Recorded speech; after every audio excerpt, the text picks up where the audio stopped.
Okay सी tax liability के chapter में मैंने 8 क्वेश्चंस तुम लोग को होमवर्क दिए थे। ओके, तो उसका मैं आंसर डिस्कस कर रहा हूँ।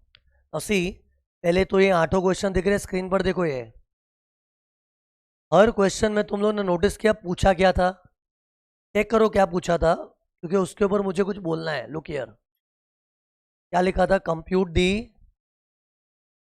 Tax liability. इधर भी क्या था, कैलकुलेट दी टैक्स लायबिलिटी। तुम लोग भी करो अपने क्वेश्चन में ऐसा। फिर क्वेश्चन 3 में भी क्या था, कैलकुलेट दी टैक्स लायबिलिटी। करो दोस्तों, फिर इसके ऊपर कुछ बात करूंगा। फिर क्वेश्चन 4 में भी क्या था, calculate the tax liability. Question 5 में भी क्या था, calculate the tax liability. Question 6 calculate the tax liability. Question 7 भी calculate the tax liability. Question 8 भी कैलकुलेट दी टैक्स लायबिलिटी। अब पता तुम लोग बोलोगे ऑब्वियसली सर ये चैप्टर टैक्स लायबिलिटी का है, तो टैक्स लायबिलिटी पूछा होगा ना। लेकिन मैं तुमको ये नहीं बताना चाह रहा हूँ। मैं क्या बताना चाह रहा हूँ, एग्जाम में कभी भी टैक्स लायबिलिटी पूछा हो ना, तो उसको सॉल्व करने का एक स्टैंडर्ड लाइन ऑफ थिंकिंग है। मैं चाहता हूँ वो एक standard line of thinking mind में बिठाओ। ओके, तो सी ये तो छोटे छोटे सम्स थे खाली टैक्स कैलकुलेशन का प्रैक्टिस करने के हिसाब से, लेकिन बात ये छोटे सम की नहीं है। जब कभी भी एग्जाम में, और एक्चुअली एग्जाम में ऐसे ही क्वेश्चन आते हैं, एक बड़ा सा सम आता है, उसमें क्या पूछा होता है, कैलकुलेट दी टैक्स लायबिलिटी। सी कभी भी क्वेश्चन में कैलकुलेट दी टैक्स लायबिलिटी पूछा हो ना, तो अपने आंसर में पता है क्या आएगा, ये देखो स्क्रीन पर। अपने आंसर में ये सब बनाना पड़ेगा। मीन्स पहले 5 हेड्स ऑफ इनकम का स्टेटमेंट बनाओ चैप्टर 6 से वगैरह लेके, फिर ये सटक लटक लटक विनिंग्स बैलेंस ये वाला स्टेटमेंट बनाना पड़ता है। तो सी मेरे पास तो ये वाले पेज पे ज़्यादा जगह नहीं थी, इसलिए मैंने ये स्टेटमेंट को स्क्रीन पर देखो अगले पेज पे कंटिन्यू किया है। बट ये जो मैं तुमको दिखा रहा हूँ ना, ये देखो, एक तो ये चीज और एक ये चीज अपने को सॉल्व करनी पड़ती है जब कभी भी टैक्स कैलकुलेशन पूछा हो तो। और पता है एकदम सेफ मेथड क्या है, सी हर चीज का सोचो, जैसे salary, house property, business, capital gains, other sources, chapter 6 से। फिर ये भी देखो सटक लटक लटक विनिंग्स बैलेंस, फिर उसके बाद भी rebate, surcharge, health and education cess, सब चीज का सोचोगे ना तो कभी सिली मिस्टेक नहीं होगी। तो ये लाइन ऑफ थिंकिंग इंपॉर्टेंट है। भले तुमको इन छोटे छोटे सम्स में इसका इंपॉर्टेंस नहीं लग रहा होगा, लेकिन बड़े बड़े सम में जब लफड़े होते हैं ना, लफड़े क्यों होते हैं, क्योंकि स्टूडेंट एक प्रॉपर स्टैंडर्ड अप्रोच से नहीं जा रहा है।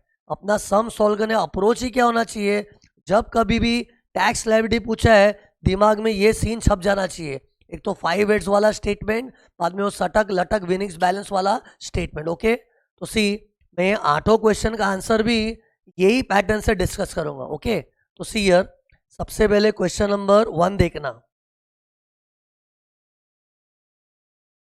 डिस्कशन के टाइम पूरा माइंड में यही रखना, वो 5 हेड्स का स्टेटमेंट और सटक लटक विनिंग्स बैलेंस वाला स्टेटमेंट। तो सी क्वेश्चन नंबर 1 में देखो क्या लिखा था, calculate tax liability of Mrs Jebel. अब मिसेस जेबल के ब्रैकेट में क्या लिखा है, non resident, underline non resident. तुम लोग पता है नॉन रेसिडेंट होने से अपने कैलकुलेशन में कहाँ कहाँ फर्क पड़ता है। सी मैं सब चीज बता देता हूँ। लुक हियर, इधर देखो, ये देखो, ये अपना आंसर है ना। सबसे पहले फर्क पड़ता है कि ये चैप्टर 6 से वाला जो डिडक्शन था ना, उसमें 5 सेक्शन ऐसे हैं ना जो सिर्फ रेसिडेंट लोग को मिलते हैं। और अगर क्वेश्चन में नॉन रेसिडेंट दिया है तो यू टू बी केयरफुल। कौन से 5 सेक्शंस में रेसिडेंट होना मस्ट है, ATU, ATDD, DDB, QQB, RRB। मैंने पहले भी कई बार ऐसा बोला है, I am reminding you again and again, कि कभी भी ये 5 सेक्शन होंगे ना, यू टू बी अलर्ट कि वो रेसिडेंट लोग के लिए ही है। और इस सम में असेसी रेसिडेंट है कि non resident, non resident, that means अगर इन पांचों में से कोई सेक्शन आया तो ले मत लेना गलती से। और कहाँ फर्क पड़ता है, अरे मैं क्या कर रहा हूँ, कहाँ कहाँ नॉन रेसिडेंट का फर्क पड़ता है बता रहा हूँ। तो दूसरा फर्क इधर पड़ता है, ये देखो अपने इधर बैलेंस इनकम पे टैक्स कैसे निकालते हैं, स्लैब रेट से। और स्लैब रेट से मालूम है सीनियर सिटीजन होने का स्पेशल स्लैब है, लेकिन वो कब, अगर रेसिडेंट सीनियर सिटीजन हुआ तो। बुढ़े लोग के लिए स्पेशल स्लैब गवर्नमेंट कब रखती है, जब वो उम्र से भी बुढ़ा और स्टेटस भी रेसिडेंट होना चाहिए। याद है स्लैब रेट्स में 60 ईयर्स एंड अबव वाला सीनियर सिटीजन होता है तो रेट क्या है, अप टू 3 लाख 0%, 3 लाख से 5 लाख 5%, वो वाला स्लैब है ना। फिर सुपर सीनियर सिटीजन तो अगर होता है कोई 80 ईयर्स एंड मोर, तो उसके लिए तो 5 लाख तक टैक्स जीरो है। फिर 5 लाख से 10 लाख 20% एंड अबाउ 10 लाख 30%। तो ये स्पेशल स्लैब्स भी रेसिडेंट लोग के लिए।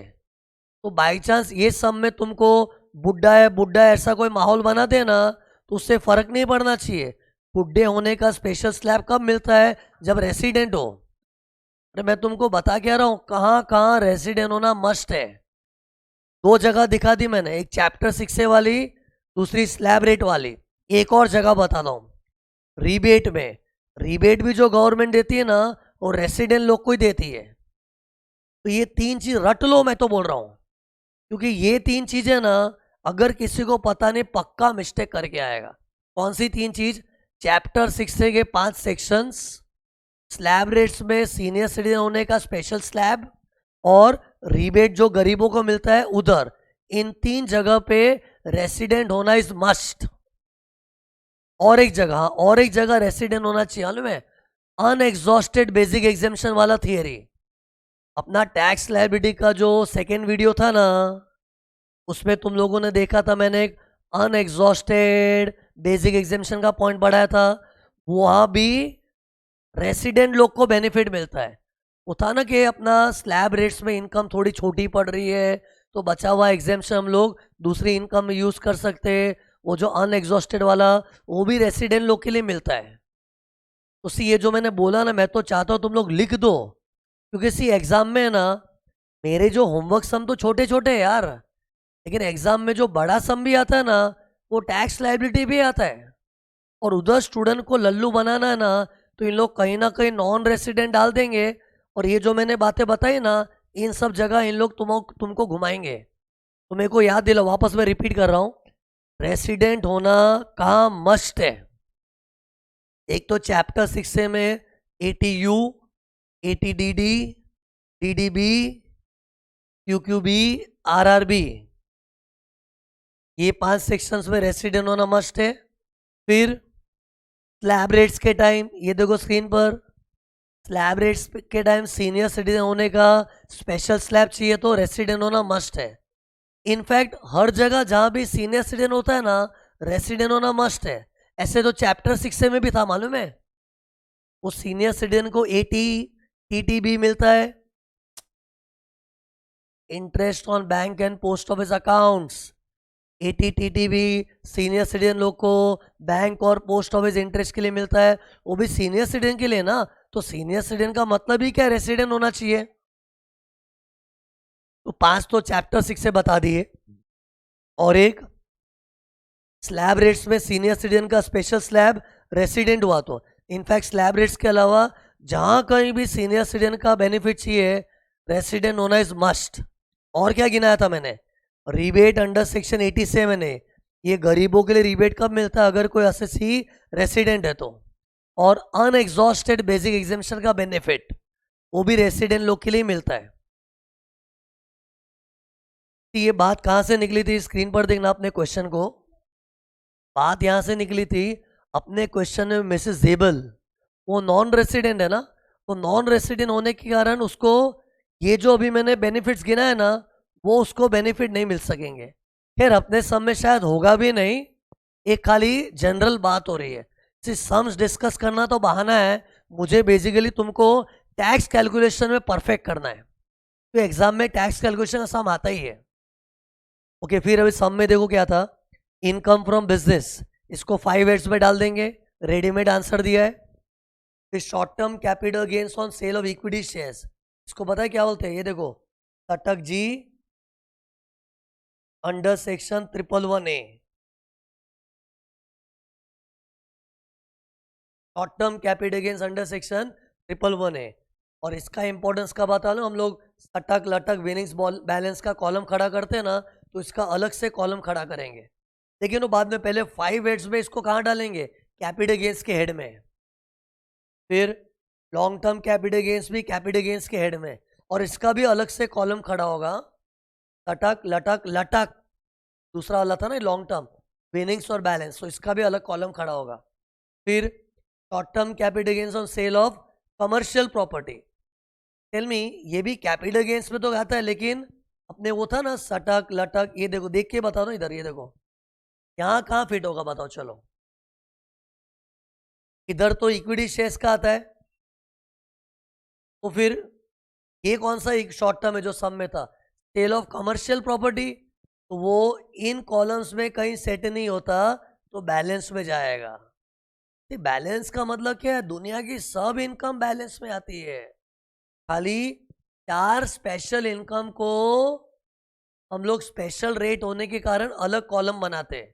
कौन से 4? सटक लटक लटक विनिंग्स, बाकी सब बैलेंस में जाएगा। ठीक, इनकम तो लाखों टाइप की होती है, सब इनकम बैलेंस में तो जाती है, खाली ये 4 को अपने को अलग कॉलम की तरह रखना पड़ता है।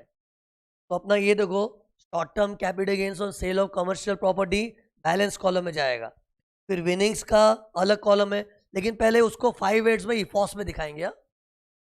तो सी, इस सम का आंसर देखो कैसे होगा, लुक हियर।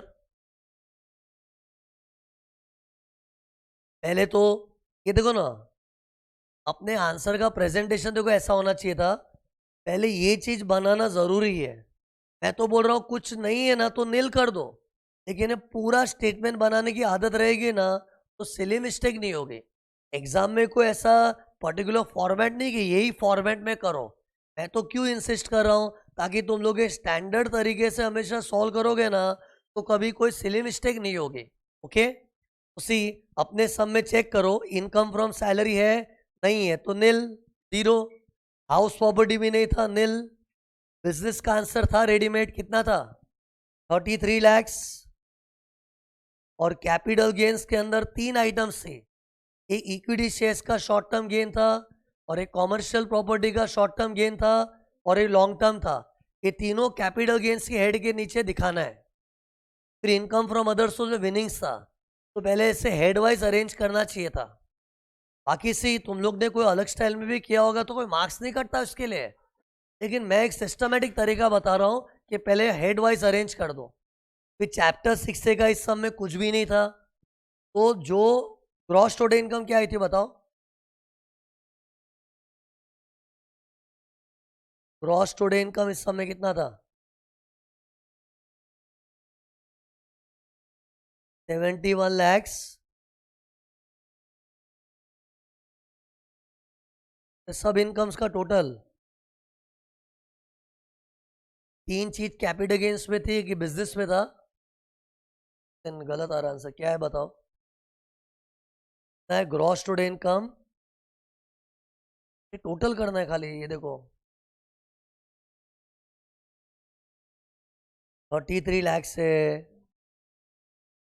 50,000, 1.5 लाख, 29 लैक्स और 3 लैक्स, इन सब का टोटल क्या है? सिली मिस्टेक मत करना एग्जाम में। तो इधर ग्रॉस टोटल इनकम 67 लैक्स, फिर डिडक्शन अंडर चैप्टर 6 से में कुछ भी नहीं था, तो net taxable income same 67 lakhs. फिर इसको 5 कॉलम में बाइफर्केट करना चाहिए। मैंने इधर कैसे ऐसे चार्ट के फॉर्म में ऐसे एरो बना के किया है, ऐसा तुम लोग को एग्जाम में करना नेसेसरी नहीं है। तुम लोग को तो पता है क्या करना चाहिए, देखो एक अलग ही स्टेटमेंट बनाओ, स्टेटमेंट ऑफ टैक्स, फिर पर्टिकुलर्स, और 5 अमाउंट कॉलम बनाने चाहिए। और मैं तो बोलता हूँ ये 5 कॉलम दिख रहे हैं, देखो इन 5 में से कुछ नहीं भी हो ना, तो भी 5 कॉलम बनाने की आदत रखो। तो एग्जाम में कुछ आया तो बोल के नहीं आएगा, अचानक से आएगा, और 3 घंटे में बहुत बार स्ट्राइक नहीं आता, स्ट्राइक नहीं होता, इसे कसम ही खा लो। टैक्स लायबिलिटी का क्वेश्चन है ना, तो ये पांचों कॉलम बनाना ही है बस अपने को। See first column short term capital gains under section 111 है, वो कितना था 50,000 था क्वेश्चन में। इक्विटी शेयर्स का शॉर्ट टर्म था ना। फिर सेकेंड कॉलम क्या long term capital gains under section 112 है, ये इक्विटी शेयर्स का लॉन्ग टर्म है, लेकिन अपने सब में इक्विटी शेयर्स बोल के लॉन्ग टर्म नहीं दिया था, सिर्फ लॉन्ग टर्म दिया था, मतलब सादा लॉन्ग टर्म है। और सादा लॉन्ग टर्म ये थर्ड कॉलम में आता है। कितना था वो 1,50,000, मतलब सेकेंड कॉलम में 0 था ये, फर्स्ट कॉलम 50,000। विनिंग्स कितना था, विनिंग्स 3 लाख। बाकी सब बैलेंस में जाएगा। तो अपना 67 लाख टोटल था ना, तो 67 लाख में से ये सब हटा दो, ये 67 लाख था ना, तो 67 लाख में से सब हटा दिया तो बैलेंस में कितना आएगा 62 लाख बैलेंस में आता है। ओके, फिर इसके बाद देखो प्रेजेंटेशन जैसा मैंने स्क्रीन पर किया ना वैसा ही चाहिए। इधर मालूम है क्या लिखना चाहिए था, नेट टैक्सेबल इनकम। फिर ये देखो सबके नीचे मैंने एक लाइन ड्रॉ की है ना, ऐसी लाइन तुमको भी ड्रॉ करनी चाहिए।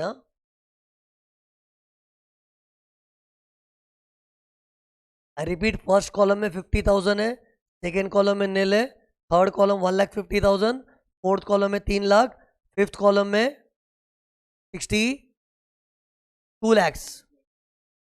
फिर tax on above first column पे 15% आता है।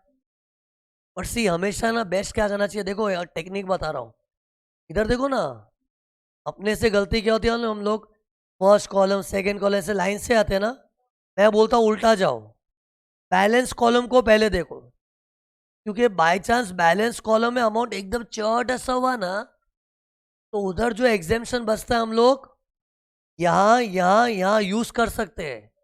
जैसे इधर मेरे सम में तो क्या 62 लाख था, भरपूर अमाउंट है, मतलब अपना बेसिक एग्जेम्पशन एग्जॉस्ट हो गया।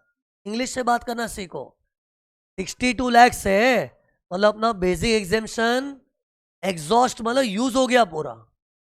अनएग्जॉस्टेड कब बोलते हैं, जब ये वाले कॉलम में कुछ 2,50,000 से छोटा अमाउंट आता, जैसे मान लो 2,40,000 आता, तो 2,50 और 2,40,000 है ना, तो 10,000 जो बच जाता है वो हम लोग कहाँ यूज कर सकते हैं, इन 3 कॉलम में यूज कर सकते हैं, बट नॉट अगेंस्ट विनिंग्स। ये पॉइंट था अपने सेकेंड वीडियो में, अनएग्जॉस्टेड बेसिक एग्जेम्पशन। लेकिन वो सब कब स्ट्राइक होता है, जब हम लोग ऐसे रिवर्स जाने की प्रैक्टिस रखेंगे। तो इससे देखो मैं भी पहले लास्ट कॉलम देखा 62 लाख, वहाँ चलो उधर कुछ अनएग्जॉस्टेड ऐसा नहीं है, वो चेक कर लेना चाहिए।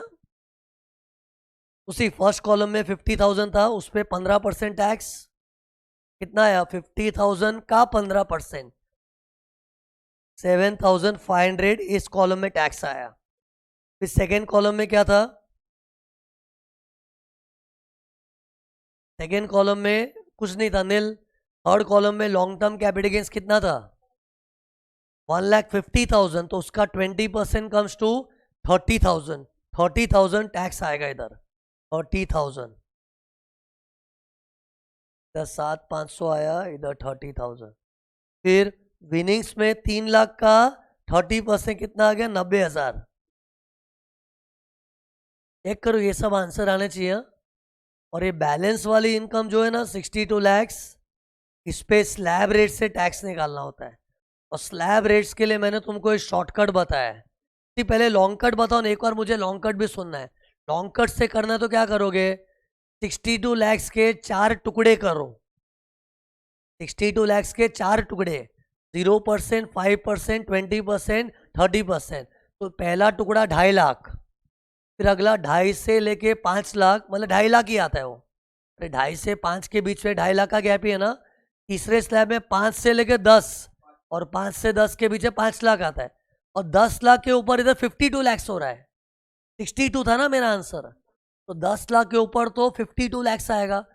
ऐसे स्लैब वाइज करने में बहुत टाइम जाता है, तो मैंने तुमको टैक्स लायबिलिटी के सेकेंड वीडियो में शॉर्टकट बताया था कि कभी भी इनकम अपनी एकदम लास्ट 30% स्लैब में पहुंच जाए ना, सीधा उसका 30% निकाल के -187,500 करोगे ना, चुटकी में आंसर आ जाएगा। उसी 62 लैक्स का डायरेक्टली 30% निकालू, जो भी आएगा माइनस फिक्स्ड 187,500, ऐसा शॉर्टकट मैंने बताया था। ये देखो मैंने इधर लिखा हुआ भी, एक सीन देख लो, इधर सीन दिखाता हूँ, देखो shortcut for slab rates. 30% slab में तो 30% निकाल के ये माइनस करो, और 20% स्लैब हुआ तो इतना। 20% स्लैब मतलब अपनी इनकम 5 और 10 के बीच में हो तो। स्लैब रेट्स पता है ना तुम लोग को, ये रहे देखो स्लैब रेट्स। लेकिन इस क्वेश्चन में तो अपनी इनकम 10 लाख के कहीं ज्यादा है ना, तो शॉर्टकट के हिसाब से बताओ क्या आंसर आया। 62 लैक्स का 30% माइनस 187,500 कितना आया?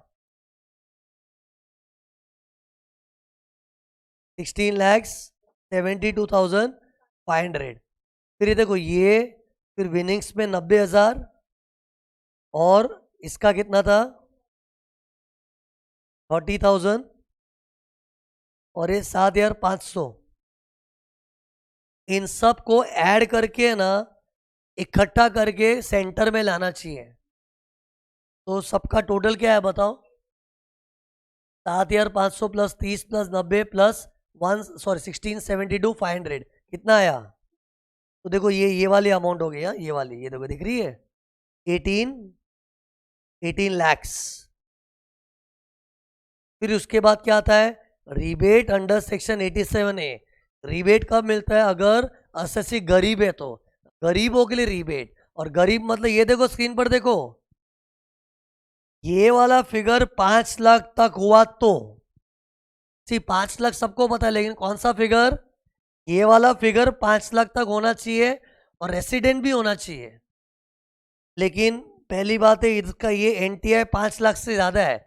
असेसी गरीब नहीं अमीर है, मतलब जो भी है 5 लाख तक को नहीं है ना।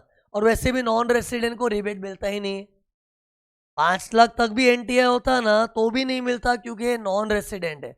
रिबेट खाली रेसिडेंट इंडिविजुअल को मिलता है। ये 8 सम में एक एक क्यों डिस्कस कर रहा हूं? क्योंकि ऐसे सब चीजों में ही लफड़े होते हैं मेन पेपर में। मेरे 8 छोटे सम को तुम लोग ऐसे डिग्रेड मत करना। इन 8 सम्स के जरिए ना टैक्स कैलकुलेशन के सब क्रिटिकल पॉइंट्स में लेके आया हूं इधर, तभी तो मैं डिस्कस कर रहा हूं। और अगर ये 8 सम किसी ने सॉल्व नहीं किया तो पहले सॉल्व करना चाहिए खुद, फिर ये डिस्कशन का वीडियो देखना चाहिए। तो बताओ क्या है? रिबेट तो इन शॉर्ट नहीं है, तो अपना टैक्स 18 लाख था, रिबेट नहीं है। फिर गरीबों के लिए रिबेट, अमीरों के लिए सरचार्ज। अमीरों के लिए सरचार्ज, और अमीर मतलब ये देखो नेट टैक्सेबल इनकम 50 लाख से ज्यादा होनी चाहिए, और इसकी नेट टैक्सेबल इनकम 50 लाख से ज्यादा है। कितना था ये आंसर? ये आंसर बताओ ना। ये 67 लैक्स था ना, और इंडिविजुअल लोग तो 50 लाख के भी ऊपर जाते हैं, अमीर माने जाते हैं। ये देखो इधर, देख इधर, याद दिलाता हूं। देखो अगर नेट टैक्सेबल इनकम 50 लाख के ऊपर हुआ तो, बट 1 करोड़ क्रॉस नहीं होना चाहिए, तो 10% सरचार्ज। तो ये 50 के ऊपर है लेकिन 1 करोड़ तो क्रॉस नहीं हुआ है, तो 10% सरचार्ज। लेकिन पता है लफड़ा क्या होता है? लोग है ना 10% ढंग से नहीं कैलकुलेट करते। ये देखो मैं बताऊं कैसे होगा। ये देखो ये 18 लाख था, रिबेट 0, तो ये 18 लाख ही है।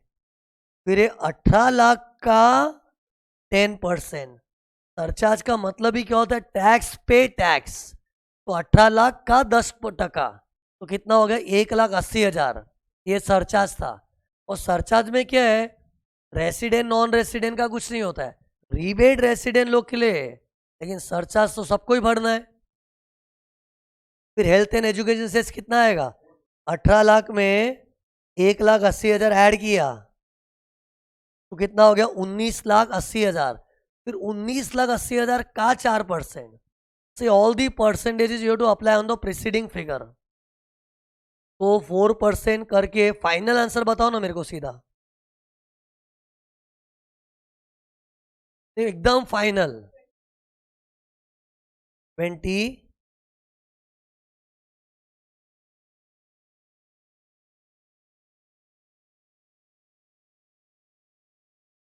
20,59,200। तो देखो मैं इधर भी लिख देता हूं, इसका आंसर था ये, क्या था, क्या था इसका आंसर?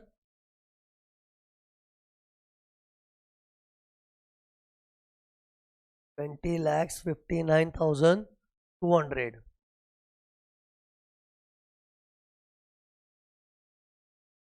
फिर क्वेश्चन नंबर 2, फटाफट जल्दी क्वेश्चन 2।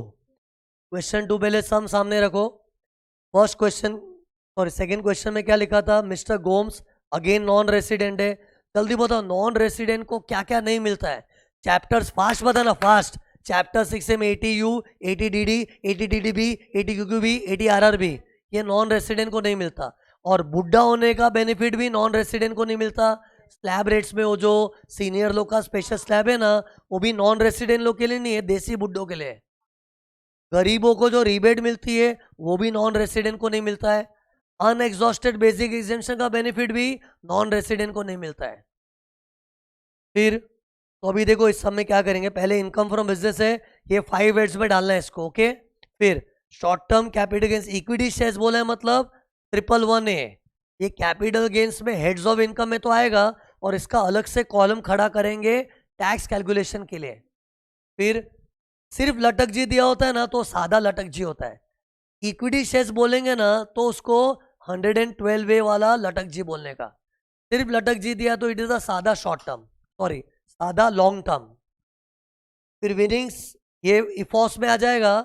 अरे पहले सबको 5 हेड्स में सेट करना है, फिर वो सटक लटक विनिंग्स बैलेंस। ओके तो फटफट बताओ मेरे को, चलो इसका इधर देखो 5 हेड्स में जल्दी बताओ। सैलरी 0, हाउस प्रॉपर्टी 0, बिजनेस कितना है 1,20,000। कैपिटल गेन्स में क्या क्या था? Short term capital gains under section 111A और सादा लॉन्ग टर्म जो भी है। फिर income from others of winnings था। सीधा मेरे को ग्रॉस टोटल इनकम बताओ कितना है? 2,24,000। और चैप्टर 6 से कुछ भी नहीं है तो 2,24,000 अपना नेट टैक्सेबल इनकम। फिर इसको 5 पार्ट में बाइफोकेट करेंगे। आओ इधर लिखता हूँ, ये देखो 2,24,000 आ गया। देखो मस्त है अभी। सटक लटक विनिंग्स बैलेंस। पहले सटक जी अंडर 111A में क्या था? 50 शेयर था इक्विटी शेयर्स का। फिर ये सेकंड कॉलम में कुछ भी नहीं था। सादा लॉन्ग टर्म कितना था? 14,000। विनिंग्स 40,000 था। बैलेंस में कितना आया? बैलेंसिंग फिगर तो 2,24,000 शेयर में से 50 शेयर निकला, 0 निकला, 14 निकला, 40 निकला, कितना आया? 1,20,000। और कभी भी बैलेंस कॉलम में अमाउंट एकदम छोटा सा आता है ना तो अपने को अनएग्जॉस्टेड बेसिक एग्जेम्पशन की याद आनी चाहिए। पहले ये समझते अनएग्जॉस्टेड मतलब क्या? अनएग्जॉस्टेड मतलब उसको हम यूज नहीं कर सके, इस्तेमाल नहीं कर सके। कानून अपने को 2,50,000 तक टैक्स माफ करना चाहता है, लेकिन मेरे पास तो 1,20,000 ही है ना, तो मैं पूरा यूज नहीं कर पा रहा हूं। तो बताओ अनएग्जॉस्टेड को हम लोग कहाँ यूज कर सकते हैं? बोलो। पहले लॉन्ग टर्म में यूज करो इधर, फिर इधर, फिर इधर। लेकिन अनएग्जॉस्टेड बेसिक एग्जेम्पशन का बेनिफिट रेसिडेंट लोग को ही मिलता है। लेकिन इधर अपने क्वेश्चन में देखो, mister Gomes is a non resident, तो अपने क्वेश्चन में अनएग्जॉस्टेड बेसिक एग्जेम्पशन का माहौल तो बना है, लेकिन लेना मत। खैर कितने लोग को तो नॉलेज भी नहीं होता है तो इन लोग ऐसे भी नहीं लेते। लेकिन जिन लोग को नॉलेज है याद रखना कि नॉन रेसिडेंट को अनएग्जॉस्टेड बेसिक एग्जेम्पशन नहीं मिलेगा। कि मैं 8 सम डिस्कस कर रहा हूँ, मतलब सोचो कि 8 सम में कुछ ना कुछ अच्छे अच्छे पॉइंट्स है। ये सब 8 सम में जो तुमको पॉइंट्स मिलेंगे ना, सुनो ना, कि तुम लोग शायद है ना स्टडी मटेरियल इंस्टीट्यूट के शायद 100 क्वेश्चन देखोगे तब जाके कहीं एक्सपीरियंस कर पाओगे। लेकिन मैंने चुन चुन के समेट के रखा है, ये खुद मैंने क्वेश्चन बनाया 8 सम, ताकि हर पॉइंट इसमें कवर हो जाए, हर point related to tax calculation. तो फिर बताओ मेरे को, एक सेकेंड किधर था मैं। तो देखो बताइए, सटक जी अंडर 111 ए था कितना टोटल? 50,000 था। इस पे 15% टैक्स कितना आएगा? 7,500। सेकेंड कॉलम में कुछ भी नहीं था तो जीरो। थर्ड कॉलम में सादा लॉन्ग टर्म कितना? 14,000 था, तो 14,000 का 20% कितना आया? 2,800। विनिंग्स क्वेश्चन में कितना था? 40,000।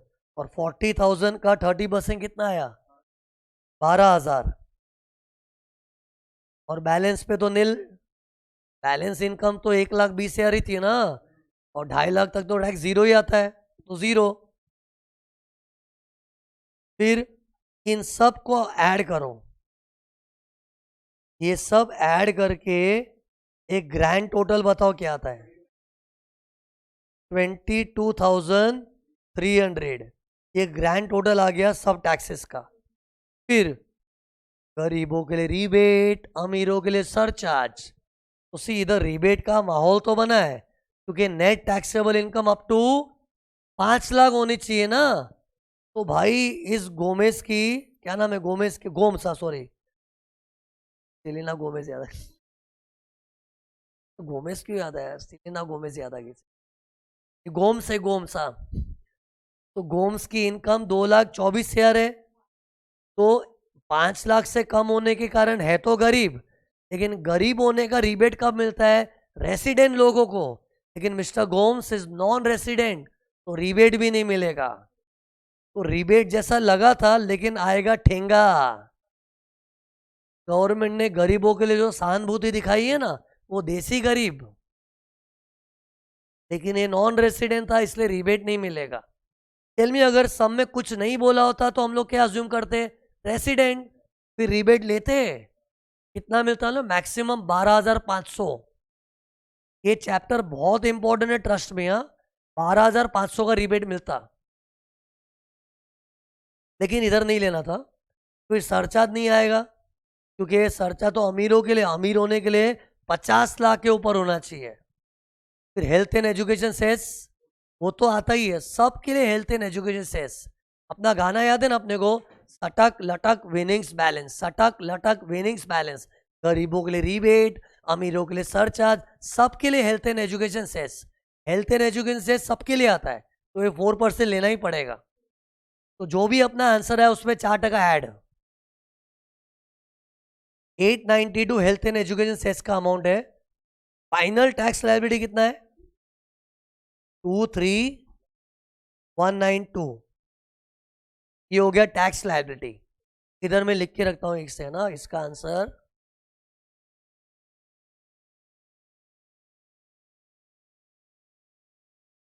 23,192। फिर क्वेश्चन नंबर 3।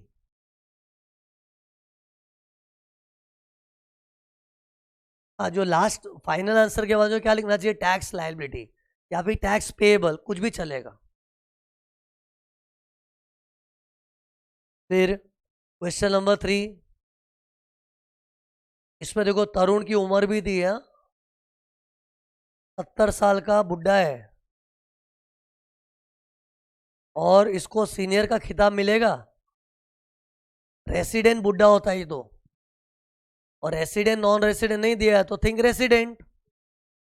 तो ये सीनियर सिटीजन का क्वेश्चन है। हिम्मत है तो मेरे को बताओ, सीनियर सिटीजन का कहाँ कहाँ एडवांटेज है? शांति से बताओ, और बाद में चाहिए तो कहीं लिख देना। सीनियर शुरुआत से बताना, in the order in which I have taught. Chapter 6 से मैं सबसे पहले याद करो। 80D में अगर अपने सीनियर सिटीजन का मेडिक्लेम भरते हैं तो एडिशनल डिडक्शन मिलता है। याद है? ओन स्पाउस, डिपेंडेंट चिल्ड्रन, फिर पेरेंट्स का। उधर अगर कोई सीनियर सिटीजन होता है तो एडिशनल डिडक्शन 25,000 था। वो तो पेरेंट्स वाली वर्किंग में भी एडिशनल डिडक्शन था। उधर कोई सीनियर सिटीजन होता है 80D में तो एक्स्ट्रा 25,000 मिलता है। वो पहली जगह थी जहाँ सीनियर सिटीजन होता है तो एडिशनल 25,000 का डिडक्शन मिलता है। तीनों एक ही है। फिर चैप्टर 6 से याद करो, 80DDB बीमारी घर में कोई मरीज, कैंसर का मरीज है, एड्स वगैरह कोई भयानक बीमारी वाला, तो बीमारी का खर्चा करते तो ऐसे तो मैक्सिमम 40,000 मिलता है, लेकिन अगर मरीज सीनियर है तो 1 लाख मिलता है। और गिनाओ सीनियर होने का फायदा क्या है। ATTTB, ATTTB, interest on bank और post office account. Senior citizen लोग को 50,000 का डिडक्शन मिलता है। और इन लोग को तो ये फायदा है कि चाहे सेविंग्स अकाउंट हो गया, FD अकाउंट, कोई भी खाता हो, बैंक और पोस्ट ऑफिस से जो ब्याज मिला ना, 50,000 तक डिडक्शन मिलता है, ATTTB। तो इन सब जगह सीनियर होने का एडवांटेज है।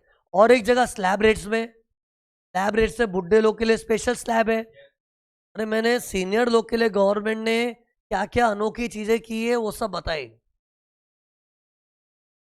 अब देखते इस सब में क्या क्या नॉलेज काम आता है।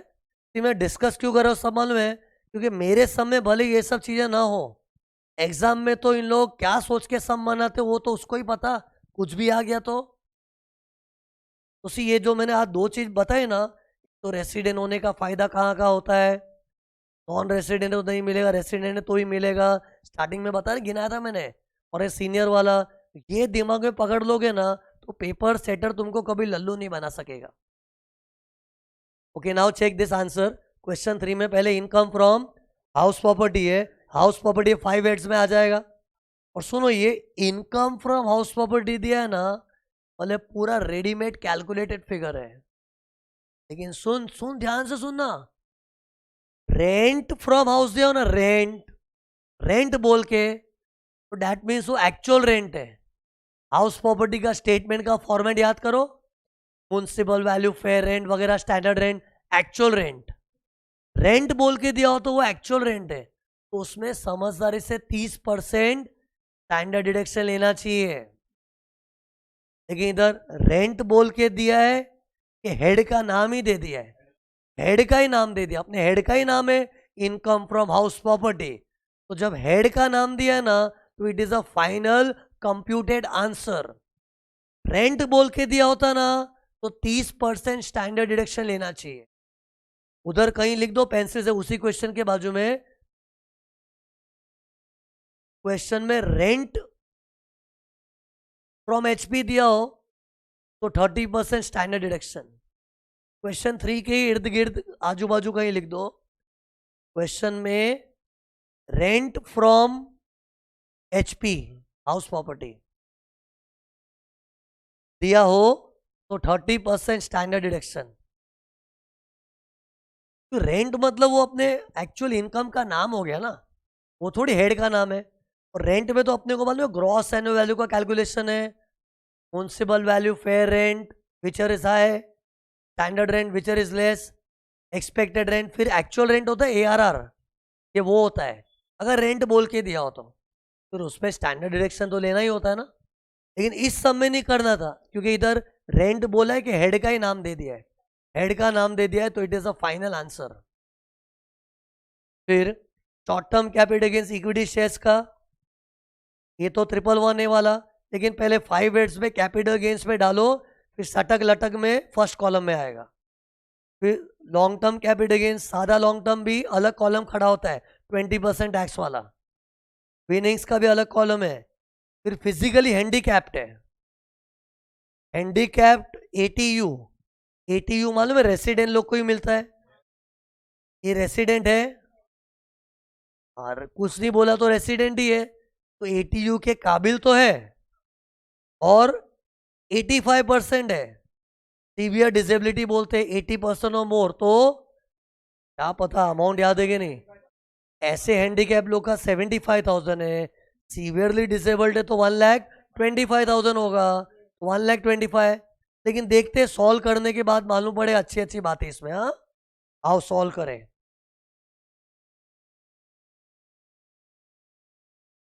मेरे को इधर बताओ पहले प्लीज, मेरी मदद करो। सैलरी था 0, नहीं तुम लोग आंसर पे ध्यान मत दो, डिस्कशन पे ध्यान दो। इसमें डिस्कशन जैसा नहीं होता तो मैं इसका प्रिंटेड सॉल्यूशन दे सकता था ना, लेकिन इसमें डिस्कशन की जरूरत है तभी तो मैं कर रहा हूं ना। तो इनकम फ्रॉम सैलरी नहीं था, नील। हाउस प्रॉपर्टी का 30,000 रेडीमेड आंसर दिया था, बिजनेस नहीं है, नील। कैपिटल गेन्स में एक इक्विटी शेयर्स का शॉर्ट टर्म है और एक सादा लॉन्ग टर्म है 1 लाख, और इफॉस में विनिंग्स है 1 लाख, तो टोटल 3,30,000। लेकिन एक सेकंड रुको, ये चीज मुझे इधर सॉल्व करनी पड़ेगी, कोई रीजन है, एक से ना। इनकम फ्रॉम हाउस प्रॉपर्टी 30,000 है, फिर कटक जी अंडर सेक्शन 111A 1 लाख, फिर सादा long term capital gains 1 lakh है, विनिंग्स 1 लाख,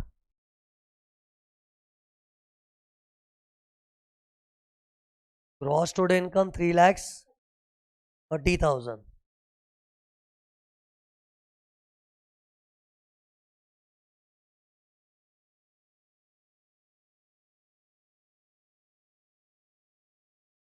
कैपिटल गेन्स में अपने को इसी ये जो मैंने इधर प्रेजेंट किया ना, इसका कोई हार्ड एंड फास्ट रूल नहीं है। तुम लोग ये 5 वर्ड्स में अच्छी तरह क्लासिफाई करके करो कि डायरेक्टली लिखो चलेगा, इतना उसका टेंशन मत लो।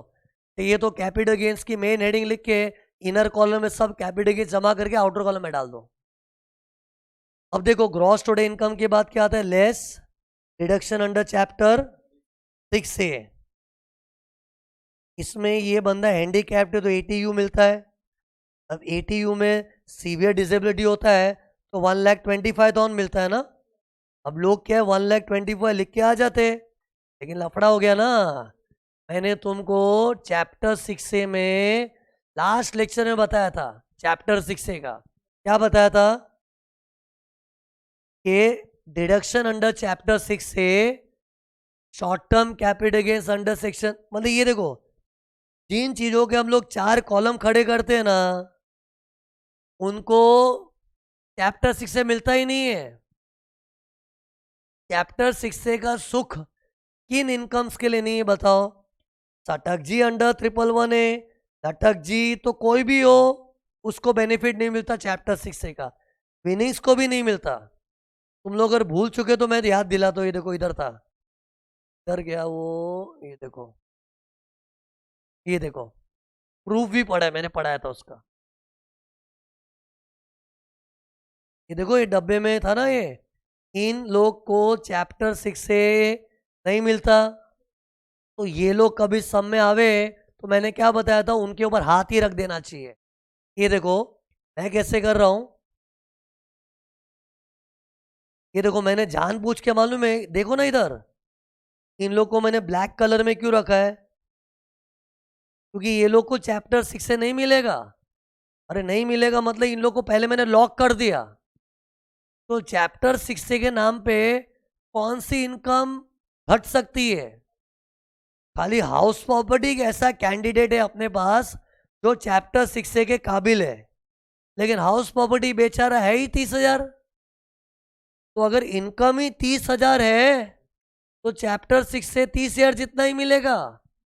तो भले हैंडीकैप होने का 1,25,000 होता है, लेकिन चैप्टर 6 के काबिल वाला अमाउंट तो खाली 30,000 है, उसको 30,000 तक सीमित करना पड़ेगा। ये मौके पे स्ट्राइक नहीं होता। इससे तो सी मैंने इसका प्रेजेंटेशन ही कैसा किया है, ये जो चैप्टर 6 से वंचित है ना, उनको मैंने ब्लैक कलर में किया है, तो हाईलाइट के इसको चैप्टर 6 के टाइम भूल जाना, मतलब ऐसे मानो कि है ही नहीं ना। देखो अगर ये नहीं होता तो अपना तो इनकम खाली 30,000 है। अब 30,000 को चैप्टर 6 में घटा के कोई नेगेटिव तो नहीं कर सकते ना, चैप्टर 6 के कारण कभी नेगेटिव नहीं हो सकता। तो 30,000 घट घट के कितना, 30,000 घटेगा। लेकिन सी मैंने खाली बोला था ये सब मान लो, ये देखो ये नहीं है, लेकिन एक्चुअली आंसर में लिखना पड़ेगा सब इनकम। हाँ तो ये देखो इसको मैं क्या कर रहा हूं, रेस्ट्रिक्टेड टू 30,000।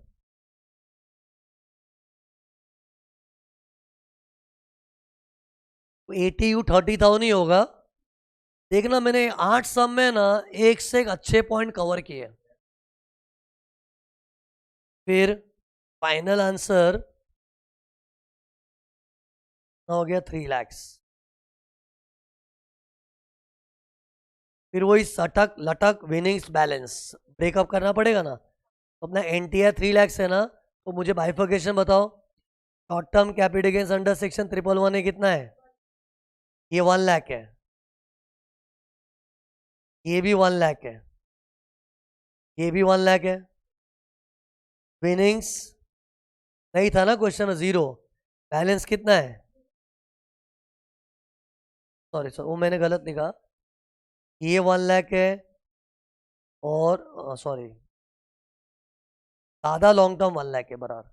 ये 0 है, सादा लॉन्ग टर्म 1 लाख, विनिंग्स भी 1 लाख और बैलेंस तो 0 हो गया।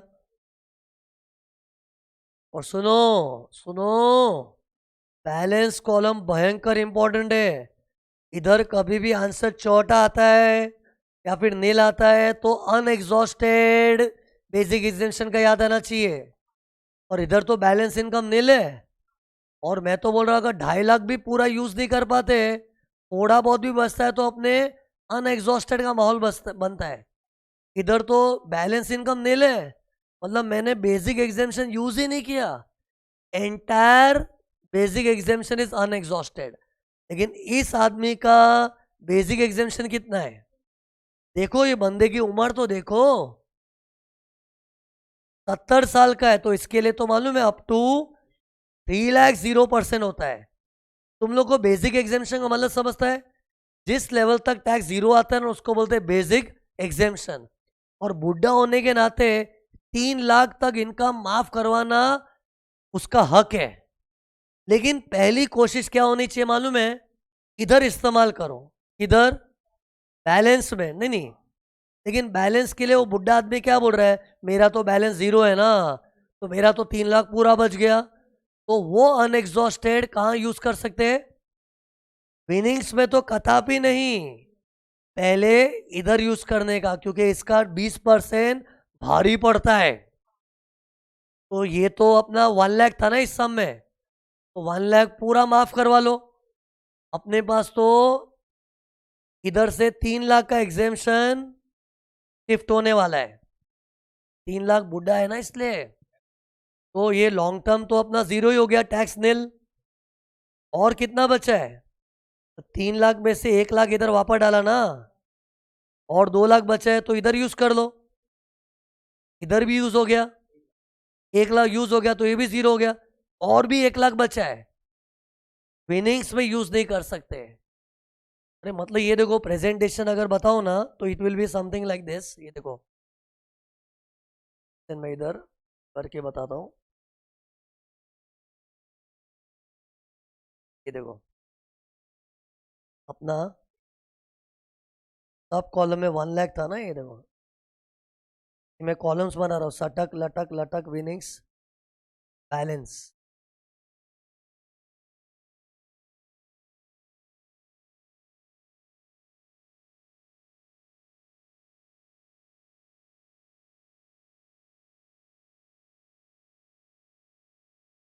अनएग्जॉस्टेड बेसिक एग्जेम्पशन का पॉइंट स्ट्राइक कब होना चाहिए पहले बताओ? कभी भी लास्ट कॉलम में अमाउंट अपना छोटा हो या फिर 0 हो। इधर 0 है ना, और बेसिक एग्जेम्पशन में 3 लाख क्यों बोल रहा हूँ कब से? क्योंकि बुढ़ा है ना 60 ईयर्स एंड अबव वाला। तो सी पहले मैं इसका प्रेजेंटेशन देखो ना मैं कैसे कर रहा हूँ। इधर तो टैक्स नेल कर दिया, और विनिंग्स का तो कंफर्म 30% आने ही वाला है। विनिंग्स को बेसिक एग्जेम्पशन नहीं मिल सकता। लेकिन आगे से याद रखो कि इन तीनों को बेसिक एग्जेम्पशन मिलता है। लेकिन अगर बैलेंस में पूरा यूज नहीं हुआ तो सी मैं प्रेजेंटेशन कैसे कर रहा हूँ। ये 1 लाख था, नहीं सॉरी ऑर्डर में आता हूँ। पहले लॉन्ग टर्म को यूज करने का ना, इसमें तो 1 लाख पूरा माइनस हो गया, और इसका 20% टैक्स 0 हो गया। फिर इधर भी 1 लाख था मेरा, सटक जी अंडर 111 है, लेकिन इसमें भी 1 लाख मैं पूरा पूरा एग्जाम क्यों कर पा रहा हूं? मेरे पास 3 लाख पड़ा है।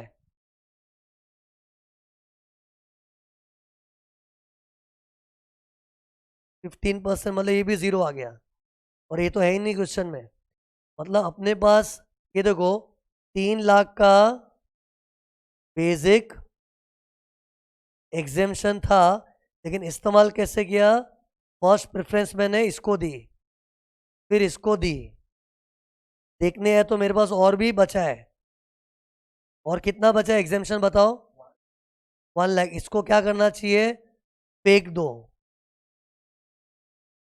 क्या लिख रहा हूं? फेक दो गटर में। विनिंग्स के सामने यूज मत करना गलती से भी, ओके? इसको फेक दो। लेकिन ये दोनों मस्त यूज हो पाया। किधर किधर यूज कर सकते मालूम है? First column, second column, third column. लटक अंडर 111 है, लटक अंडर 112 है, और सादा लटक उधर ही यूज कर सकते हैं, विनिंग्स में नहीं। बट बी केयरफुल, रेसिडेंट होगा तो। अनएग्जॉस्टेड बेसिक एग्जेम्पशन का बेनिफिट ओनली फॉर रेसिडेंट। तुम लोग को वीडियो का सीन याद दिलाऊं? देखो ऐसा कुछ था, ये देखो, बहुत आगे आ गया। ये देखो, ये देखा था, ओनली फॉर रेसिडेंट्स ये बेनिफिट है। तो ये वाला नॉलेज मैंने यूज किया था।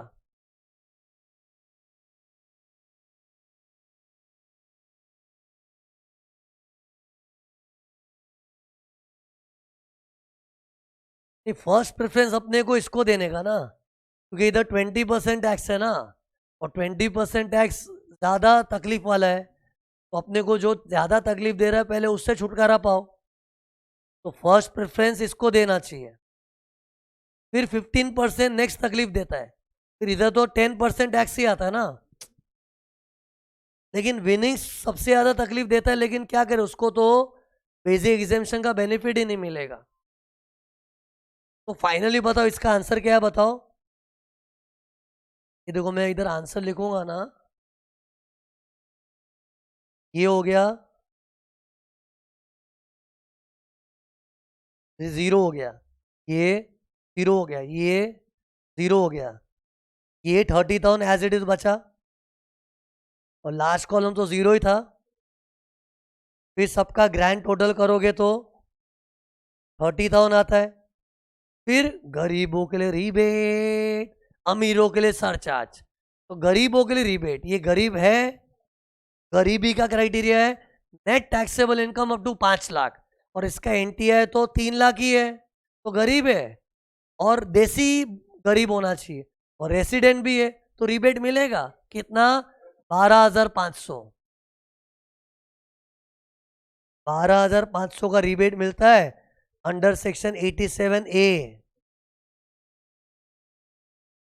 एक चीज नोटिस की, विनिंग्स को रिबेट मिल पा रहा है। ये देखो, अपना ये गौर ही नहीं किया तुम लोग ने, ये 30,000 का जो अपना टैक्स था वो विनिंग्स से ही तो निकला हुआ है, और विनिंग्स को रिबेट मिल रहा है। क्योंकि रिबेट में ऐसा कुछ नहीं है कि विनिंग्स को नहीं मिलेगा। चैप्टर 6 में कैसा था बताओ ना? 4 लोग को चैप्टर 6 से नहीं मिलता है। तटक अंडर, वो जो 4 कॉलम खड़े होते हैं, तटक अंडर 111 है, लटक अंडर 112 है, सादा लॉन्ग टर्म विनिंग्स, ये चारों को चैप्टर 6 से नहीं मिलता। लेकिन रिबेट जब ले रहे हैं तो ऐसा नहीं कि विनिंग्स को रिबेट नहीं मिलता है। एक से मेरे को बताओ, सुनो, विनिंग्स में ना गवर्नमेंट ने कुछ भी नहीं दिया है। इनकम फ्रॉम अदर सोर्स भी याद करो, DW रामू फकीर।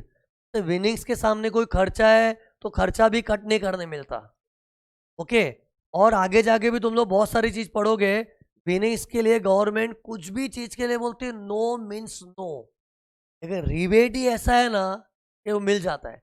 मतलब किसी को लॉटरी वॉटरी लगी हो और उसका 30% टैक्स आता है, लेकिन उसका एनटीआई अगर 5 लाख तक है, मतलब गरीब और रेसिडेंट है, तो रिबेट मिलने की गुंजाइश है। जैसे इसको मिला ही ना, लेकिन रिबेट भी मैक्सिमम 12,500। मेरे को बताओ, अगर मेरे सम में देखो ना, स्क्रीन पर देखो, ये 30,000 के बदले 10,000 होता तो रिबेट 10,000 ही मिलेगा ना फिर यार। अरे मैं तो वीडियो में बोला था ना ये, कि गवर्नमेंट डिस्काउंट देगी तो दे देगी कितना? तेरा टैक्स जीरो कर देगी। रिफंड थोड़ी होगा इसमें। मैंने एग्जाम्पल भी दिया था, आज दुकान में शॉपिंग करने आते हैं, कपड़ों पे डिस्काउंट होती है तो दुकानदार फ्री में दे देगा। ऐसा तो नहीं दुकानदार बोले कपड़े भी लेके जा, मैं भी पैसे दे रहा हूँ, और डिस्काउंट में कुछ फ्री हो सकता है ना यार।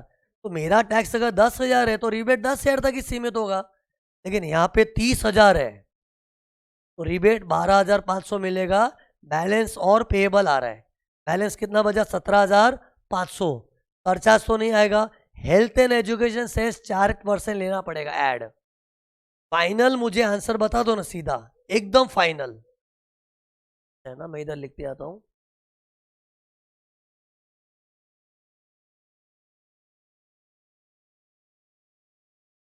आंसर 18,200 को बोलते हैं टैक्स पेएबल और या फिर टैक्स लायबिलिटी। फिर आगे देखो जल्दी, क्वेश्चन नंबर 4। क्वेश्चन 4 में मिस्टर रामपाल, उम्र दिए 50 साल, तो 50 साल है तो क्या बुढ़ा नहीं है तो अभी, है ना, ये जवान आदमी है, और जवानों का स्लैब रेट 2.5 लाख वाला है। फिर सैलरी 2,30,000 है। इधर इनकम फ्रॉम सैलरीज बोला है, मतलब ये हेड का नाम दिया है, और हेड का नाम दिया है मतलब कंप्यूटेड फिगर है। ये तो ऐसा बोला होता ना, बेसिक सैलरी या फिर salary 5,000 per month from a company, अरे सिर्फ सैलरी बोला होता, बेसिक सैलरी, मतलब ऐसा माहौल बनाया होता कि उसको कहीं से पगार मिल रही है, तो स्टैंडर्ड डिडक्शन याद रखना पड़ता है। यू नो सैलरी के हेड में कुछ हो कि नहीं हो, 50,000 का स्टैंडर्ड डिडक्शन होता है, लेकिन इधर मैं उसकी परवाह क्यों नहीं कर रहा हूँ, क्योंकि इधर हेड का नाम ही दे दिया है।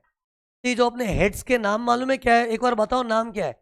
Income from salary, income from house property, profits and gains from business और प्रोफेशन पीजीबीपी, फिर capital gains, income from other sources. ऐसा हेड का ही नाम दे दिया है, मतलब कंप्यूटेड फिगर है वो। तो इधर इनकम फ्रॉम सैलरी मतलब कंप्यूटेड फिगर है। फिर short term capital gains equity shares का, ये अपने फर्स्ट कॉलम में आएगा, सटक लटक विनिंग्स बैलेंस में। फिर सादा लॉन्ग टर्म, इसका भी अलग कॉलम है, विनिंग्स का भी अलग कॉलम है, लेकिन कॉलम वाइज बाद में पहले 5 हेड्स में सब घुसेड़ना पड़ेगा। फटफट बताओ इसका आंसर, चलो जल्दी।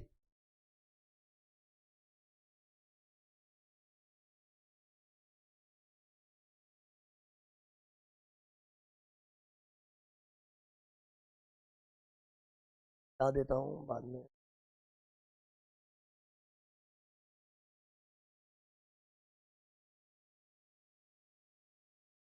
वो सैलरी वैलरी हेड्स ऑफ इनकम तो बराबर लिख दिया होगा ना, चलो समझ लो वो सब लिख दिया। डायरेक्ट मेरे को इसका नेट टैक्सेबल इनकम बताओ। 4,70,000, चैप्टर 6 से वगैरह कुछ भी नहीं है, तो 4,70,000 उसका नेट टैक्सेबल इनकम है, आया ना ये।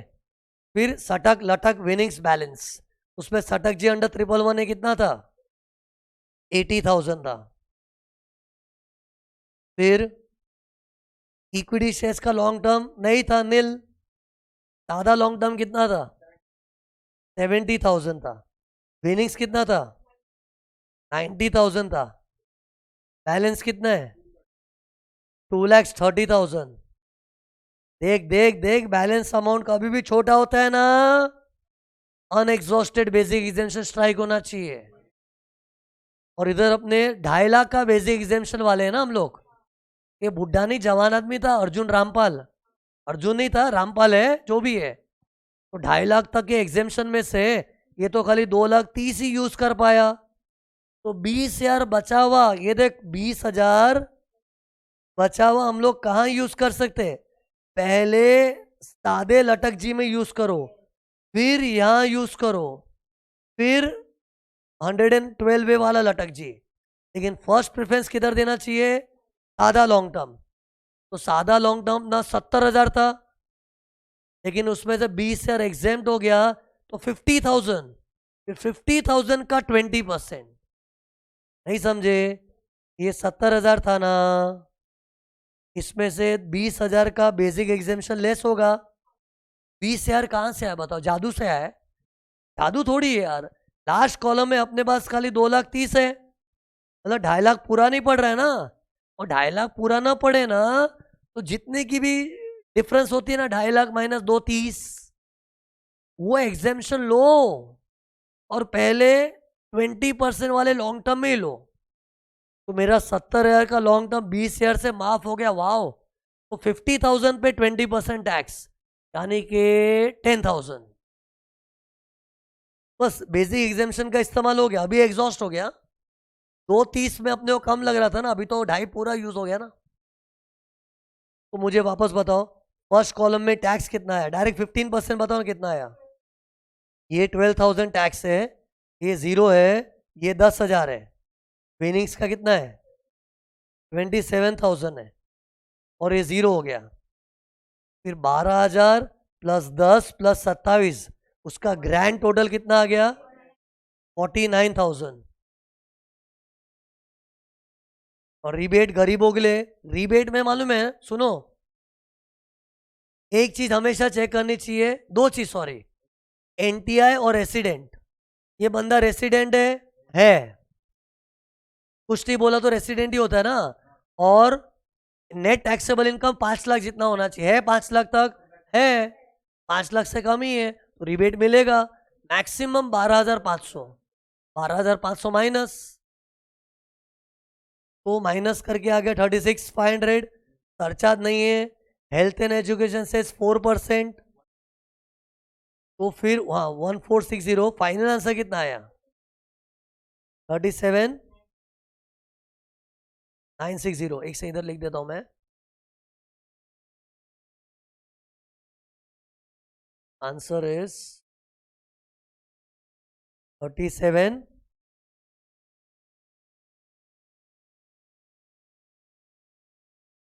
फिर क्वेश्चन नंबर 5 देखो जल्दी।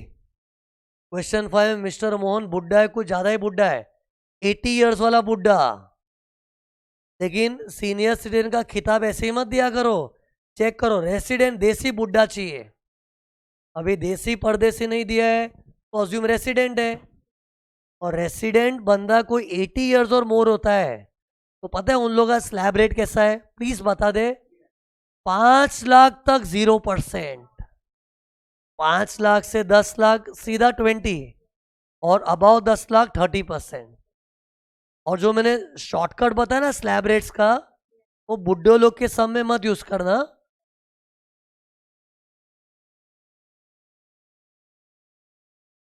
एक से देखो, जो स्लैब रेट वाला शॉर्टकट था ना, ये देखो, ये सॉरी इधर है।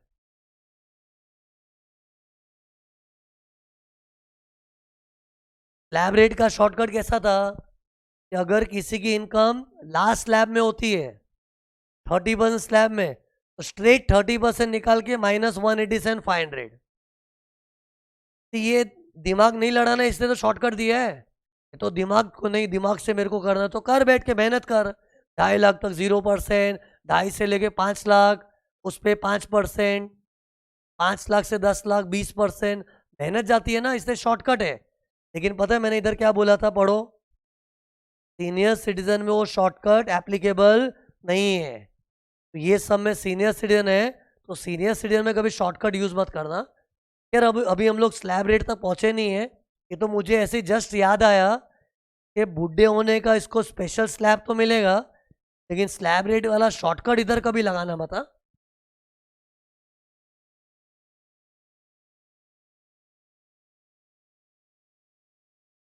पता क्या बोला, ये देखो मैं ये दिखा रहा था, पहले डिस्प्ले बराबर नहीं हुआ था। ये शॉर्टकट सीनियर सिटीजन में एप्लीकेबल नहीं है। एक से ना, एक से तो डाउट था कुछ।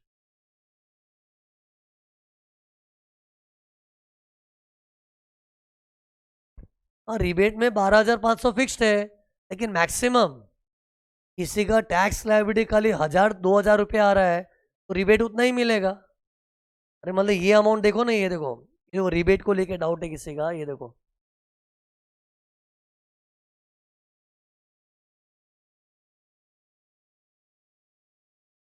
ये देखो, किसी का ये वाला आंसर 5,000 है तो भी 12,500 लेस करोगे। तो किसी का टैक्स ही 5,000 बढ़ने आ रहा है तो गवर्नमेंट उसको क्या कर देगी, जीरो कर देगी उसका टैक्स यार। रिबेट के कारण रिफंड नहीं आता। कितने लोग क्या बोलते हैं मालूम है, सर हमने सुना इनकम टैक्स से रिफंड भी आता है। तो रिफंड मालूम है कब आता है, सुनो, अगर अपना कोई टीडीएस कटा होता है ना, कई बार मालूम है इनकम में ही टैक्स कट के आता है। टीडीएस अगर गलती से ज्यादा कटा होता है and there is something called advance tax, पढ़ाऊंगा बाद में। एडवांस टैक्स और टीडीएस अगर गलती से ज्यादा गवर्नमेंट के पास पहुंच गया तो ही रिफंड आता है, बाकी थोड़ी शादी है जो रिफंड आएगा ना। तो चैप्टर 6 के कारण अपनी इनकम नेगेटिव होगी ना, रिबेट के कारण। रिबेट मैक्सिमम 12,500 है लेकिन अपना टैक्स कम है तो कम ही लो। लेकिन अभी अपने जो सम्स में आ रहा है टैक्स अच्छा खासा आ रहा है इसलिए पूरा 12,500 लिया था। ये ना ये अमाउंट अगर एनटीआई नहीं बोलते इसको, ये टैक्स टैक्स है, टोटल टैक्स है, टोटल टैक्स। वो सटक लटक विनिंग्स बैलेंस का टोटल मार के टोटल टैक्स 5,000 है। तो अगर टोटल टैक्स 5,000 है तो रिबेट कितना आएगा 5,000। ओके 15,000 हो तो टोटल टैक्स तो 12,500। अरे वही अपना मैक्सिमम, मतलब उससे ज्यादा नहीं, कम हो तो कम ही लो। और कम हो मतलब ये वाला, ये देखो देख रहा हूँ सर्कल किया, देखो ये वाला अमाउंट कम हो तो कम ही लो ना। फिर हाँ तो हम लोग ये सम पे थे, 80 ईयर्स वाला बुड्ढा है, इसको वो वाला 5 lakhs वाला स्लैब रेट मिलेगा। फिर देखो इनकम फ्रॉम हाउस प्रॉपर्टी, ये रेंट बोल के दिया है कि हेड का ही नाम दे दिया है। हाँ तो डायरेक्ट आंसर है, रेंट बोला होता तो क्या करते, 30% स्टैंडर्डाइजेशन कट करने के बाद हम लोग 5 हेड्स में उसको लिखते हैं। यस, सैलरी में भी अगर ऐसे दिया है बेसिक सैलरी या फिर salary from so and so company, ऐसा मतलब एक ऐसा माहौल बना है कि उसको कहीं से पगार मिल रही है, तो पगार का माहौल बना है तो स्टैंडर्ड डिडक्शन 50,000 तो आता ही है ना। लेकिन सिर्फ पिछले सम में क्या था, पगार का माहौल बना है कि हेड का नाम दिया था। इनकम फ्रॉम सैलरी वो इनकम टैक्स में हेड का ही नाम है, तो it is a computed figure. House property भी कंप्यूटेड फिगर है, इसलिए अपने 30% स्टैंडर्ड डिडक्शन नहीं लेंगे। रेंट करके बोला होता तो लेते हैं। फिर लॉन्ग टर्म कैपिटल गेन से सादा लॉन्ग टर्म है, interest on fixed deposit with bank. You know senior citizen को बैंक्स और पोस्ट ऑफिस से इंटरेस्ट मिलता है ना, 80 टीटीबी में डिडक्शन मिलता है, लेकिन पहले इफॉस में शामिल होगा फिर चैप्टर 6 से में कटेगा। लाइक होना चाहिए भाई। यू नो ये चैप्टर 6 से वो टैक्स लायबिलिटी का चैप्टर भयंकर इंपॉर्टेंट है। तभी तो मैं बच्चों को जब भी डीटी पढ़ाता हूँ ना, जैसे ही income from salary other source हो गया ना, सीधा मैं चैप्टर 6 से टैक्स लायबिलिटी पे आता हूँ। तो उसमें छोटी छोटी इतनी सारी बातें हैं ना कि उधर ही पेपर सेटर लोग बच्चों को पकड़ते। 80s में भी देख लो कितने सारे 80 वाले सेक्शन है, और टैक्स कैलकुलेशन में कितने छोटे छोटे माइन्यूट पॉइंट्स है। देखो ये स्ट्राइक ही नहीं होता कितने लोग को बैंक से इंटरेस्ट मिला है। यार किसी भी बुढ़े आदमी को बैंक या पोस्ट ऑफिस से इंटरेस्ट मिलता है ना, तो पहले इफॉस में शामिल करो, फिर 50,000 का डिडक्शन 80 टीटीबी में। हाँ जवानों को 80 टीटीए मिलता है लेकिन सेविंग्स अकाउंट को ही मिलता है जवान लोग को। ये तो बुढ़ा है ना, तो बुढ़े लोग को 80 TTB. How much, maximum 50,000।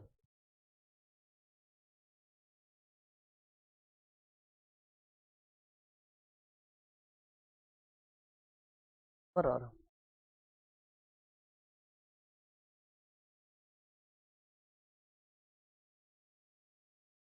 Okay मेरे को ऐसा बताओ, सुनो उसके डाउट से रिलेटेड अच्छा पॉइंट बता रहा हूँ।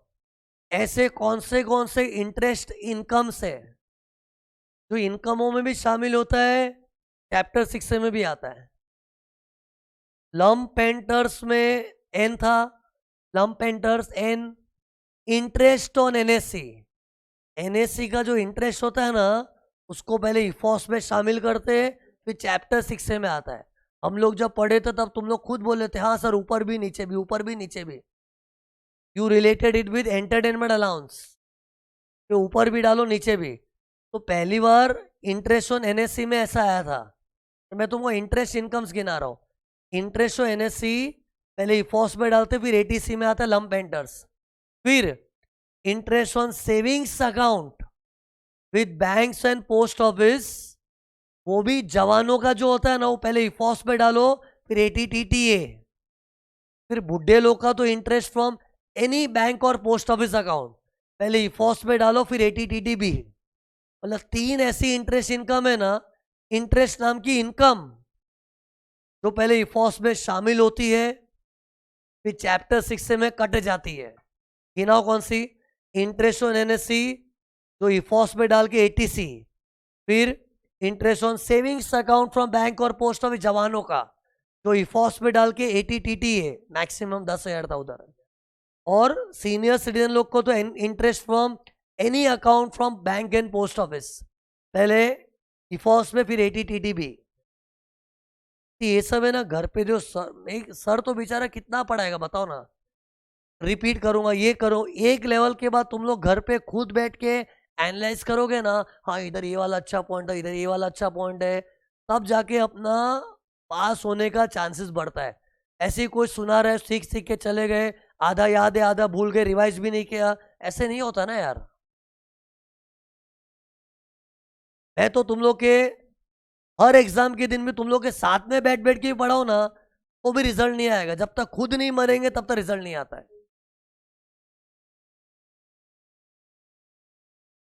तो टेल मी, हम लोग इधर थे interest on fix deposit bank, ये देखो थर्ड पॉइंट क्वेश्चन का।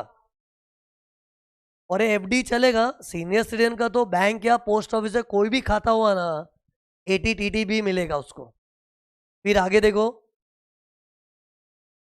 खेती बाड़ी रायगढ़ में, और खेती के खर्चे भी हुए, एग्रीकल्चर इनकम इफॉस में डी डब्ल्यू रामू में आता है, इफॉस में एग्जेम्प्ट है, लेकिन टैक्स कैलकुलेशन में बैंड बजा देता है अपनी।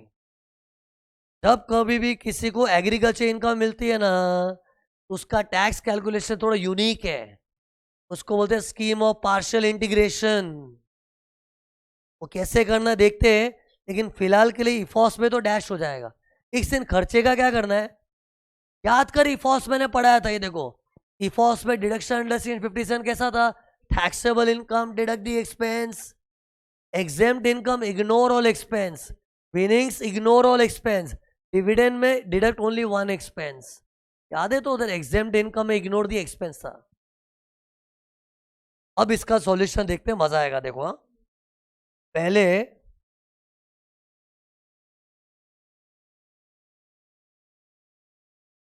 मुझे बताओ प्लीज, मेरी मदद करो इधर। पहले 5 एड्स में क्या क्या आएगा बताओ। इनकम फ्रॉम सैलरी नहीं था, हाउस प्रॉपर्टी कितना था, इनकम फ्रॉम हाउस प्रॉपर्टी 8,90,000। फिर कैपिटल गेन्स क्या था उसमें, long term capital gains 1 lakh था। और बोलो, इनकम फ्रॉम अदर सोर्स में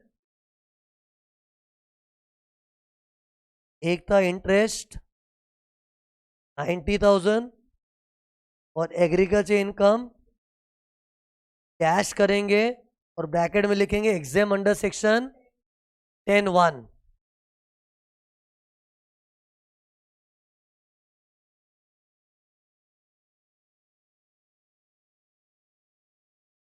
इतना ही था ना। ग्रॉस टोटल इनकम कितना हो गया, 10,80,000। फिर चैप्टर 6 में क्या था, एटीटीटीबी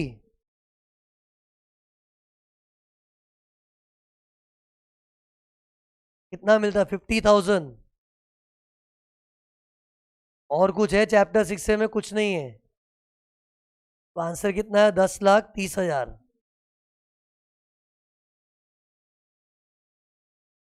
फिर इसके बाद करना पड़ता है सटक लटक विनिंग्स बैलेंस ना। अब देखो, हाँ इंपॉर्टेंट है इधर।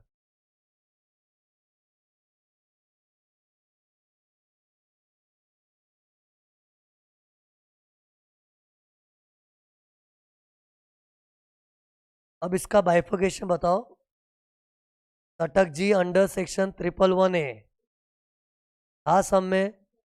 नहीं था, तो ये 0 हो गया। फिर लटक जी अंडर सेक्शन 112A, वो भी 0 है। फिर सादा लॉन्ग टर्म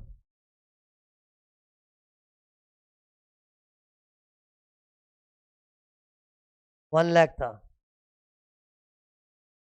विनिंग्स क्वेश्चन में 0 है। बैलेंस, और नोटिस करना है बैलेंस के अंदर एग्रीकल्चर इनकम है कि नहीं है? नहीं है। 9,30,000। ऐसा क्यों बोला एग्रीकल्चर इनकम इसमें नहीं है? हमने खुद उसको डैश किया हुआ है, देखो स्क्रीन पर देखो, ये नहीं लिया ना। लेकिन टैक्स कैलकुलेशन में एक बार उसको मिला के टैक्स निकालना पड़ता है, बताया था उन्होंने। तो सी, ये तो इनकम के अमाउंट है, एक से ना, इसको अंडरलाइन करके अब इसका टैक्स नीचे अलग से निकालना पड़ेगा। एक से देखो, ये टैक्स ऑन अबाव, ये 0, ये 0, इसका 20%, 20,000, विनिंग्स में 0। ये इंपॉर्टेंट है अभी। एक सेकंड, किसी का डाउट था क्या? क्लियर हो गया? ठीक है। तो ये देखो, दिस थिंग इज इंपॉर्टेंट। अब बताओ ये अमाउंट कैसे निकालना चाहिए? एग्रीकल्चर इनकम नहीं होता ना, तो हम लोग सिंपल क्या करते बताओ? 9,30,000 है ना, और ये 80 ईयर्स वाला बुड्ढा है, 80 ईयर्स वाला, तो 9,30,000 को कैसे बांटते? 5 लाख तक 0, फिर 5 लाख से 10 लाख, 10 लाख तक पहुंचा ही नहीं, तो 5 लाख से 9,30 मतलब 4,30,000 का 20%। अरे मतलब स्ट्रेट फॉरवर्ड टैक्स निकाल देते अगर सब में एग्रीकल्चर इनकम नहीं होता तो। लेकिन जब कभी भी एग्रीकल्चर इनकम होती है ना, तो अपने को थोड़ा स्पेशल स्किल यूज करना पड़ता है इधर, मालूम है कैसे करने का? ये देखो, मैं इधर साइड में कर रहा हूं, ध्यान देना। पहले ये जो अपना 9,30,000 आया ना, इसमें एग्रीकल्चर इनकम को मिला के टैक्स निकालना पड़ेगा। एग्रीकल्चर इनकम क्वेश्चन में कितनी है? एक काम कर दो, मैं ना इसको अपना जो ओरिजिनल फॉर्मेट था ना उधर करके बता दो। ये देखो, जिससे वीडियो में जो देखा था ना, ये देखो,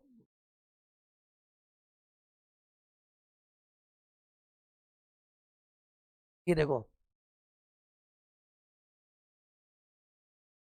इधर ऑलरेडी लिखा हुआ है, सॉरी, बट ये फॉर्मेट याद आया? देखो, ऐसा कुछ करना है अपने को, okay, keep this in mind.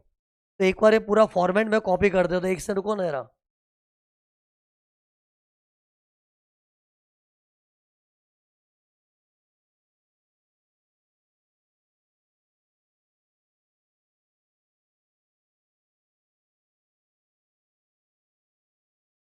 पहले के अमाउंट हटा रहा हूँ, बस इसके अंदर सब्स्टिट्यूट करके बताओ मेरे को।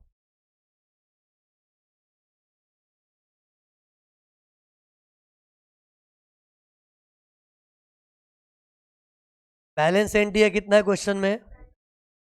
9,30,000। एग्रीकल्चर इनकम इधर देखो, तुम लोग के सामने जो पढ़ा है वो चीज प्रूफ है। इधर पढ़ाते टाइम तुमको बोला था नेट एग्रीकल्चर इनकम, नेट मतलब खर्चा काट के नेट कितना है, ऐसे उसका एग्रीकल्चर इनकम कितना है? ये देखो सब में देख लो, ऐसे उसकी एग्रीकल्चर इनकम है 4,70,000, लेकिन खर्चा काटोगे तो नेट कितना हो जाएगा? 4,30,000। तो 4,30,000 is the net agriculture income. तो एक से इधर लिख देता हूं, नेट एग्रीकल्चर इनकम 4,30,000। पता है पब्लिक क्या मिस्टेक करती है? क्या करती है बताओ? ये देखो, ये दोनों को ही ऐड करके इधर लिख देते, बोलो अरे इधर देखो मैंने स्टार क्यों बनाया है, इसके ऊपर टैक्स कैलकुलेट करना है अपने को। तो मेरे को बता, पहले ऐड तो करो, 9,30,000 प्लस 4,30,000 कितना हो गया, 13,60,000। ये देखो मैं कैसे निकाल रहा हूँ, 13,60,000। इधर शॉर्टकट मत मारना, बुढ़े का सम है। तो ये देखो, बूढ़े लोग के लिए अप टू 5,00,000 0% होता है। ये कौन सा बुढ़ा, 80 ईयर्स वाला, हाँ? फिर अगला स्लैब है 5,00,000 से लेके 10,00,000 तक, और 5,00,000 से 10,00,000 के बीच का गैप कितना है, 5,00,000 ही है। इधर मैं स्क्रीन पर है ना गैप लिख रहा हूं। सेकेंड स्लैब में गैप आता है 5 से 10, तो 10 और 5 के बीच में 5,00,000 का ही गैप है ना। एंड फिर लास्ट स्लैब में मैं बैलेंस फिगर लिखूंगा, 10,00,000 के ऊपर कितना है, 3,60,000।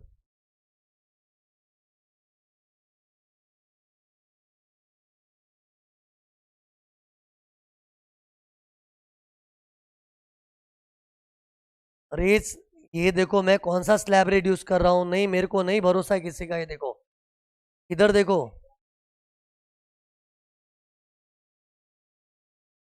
ये देखो स्लैब रेट कैसा था,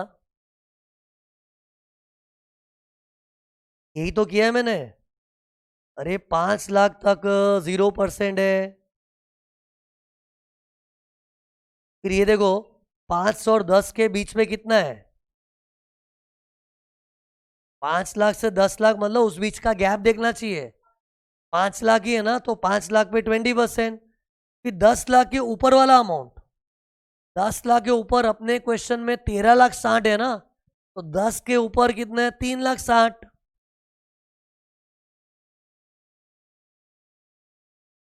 तो समझा मैंने स्लैब्स कैसे बनाए, अप टू 5, 5 टू 10, अबाउट 10। तो टैक्स बताओ कितना आया, ये 0, ये 1,00,000, और ये 1,08,000, 30% के हिसाब से।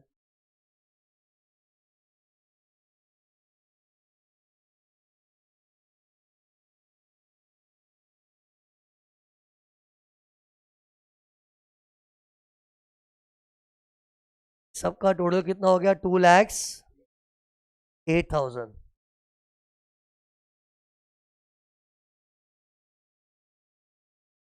ये देखो इसको करूंगा क्या, इधर प्लीज देखो स्क्रीन पर, ये देख जल्दी, ये अमाउंट इधर बैठेगा, इधर इधर, ये देखो ये वाले डब्बे में। हम लोग ने टैक्स निकालना था इस पे, टैक्स ऑन 13,60,000। तो 13,00,000 पहले टैक्स समझा नहीं कैसे निकाला है। अरे स्लैब रेट्स मतलब स्लैब वाइज अरेंज करो, 5,00,000 तक एक खाचा ले लो, फिर 5,00,000 से 10,00,000 के बीच में 5,00,000 ही आता है, फिर 10 के ऊपर 3,60,000, ऐसे अलग अलग खाचे बना के परसेंटेज लगाओ। तो ये 2,08,000 में इसको इधर लिख रहा हूँ, देखो 2,08,000 आ गया। फिर आगे देखो क्या है, नीचे देख क्या लिखा है, टैक्स ऑन बेसिक एग्जेम्पशन। अब ये 80 ईयर्स वाला बुड्ढा है, तो बेसिक एग्जेम्पशन तो 5,00,000 हो गया ना। क्या पता समझता है कि नहीं यार, ये 80 ईयर्स वाला सीनियर सिटीजन है, तो basic exemption is 5,00,000। Basic exemption मतलब 0% जिसपे आता है वो, प्लस एग्रीकल्चर इनकम कितनी है इसकी, 4,30,000। तो 9,30,000 पे टैक्स निकालना है। ये देखो मैं इसकी वर्किंग इधर वापस से करूंगा, मैं मेहनत करूंगा। ये देखो इसमें 5,00,000 तक तो 0% हो जाएगा, एंड दूसरा स्लैब पूरा खत्म ही नहीं हुआ, दूसरा स्लैब 5 से लेके 10 तक है, लेकिन 10 तक तो गाड़ी ही नहीं पहुंची, 9,30,000 है ना, तो दूसरे में 4,30,000 आएगा। थर्ड स्लैब तक तो बात ही नहीं पहुंची, थर्ड स्लैब में कब जाएंगे, 10,00,000 के भी ऊपर इनकम हुआ तो ये 20% टैक्स आ गया।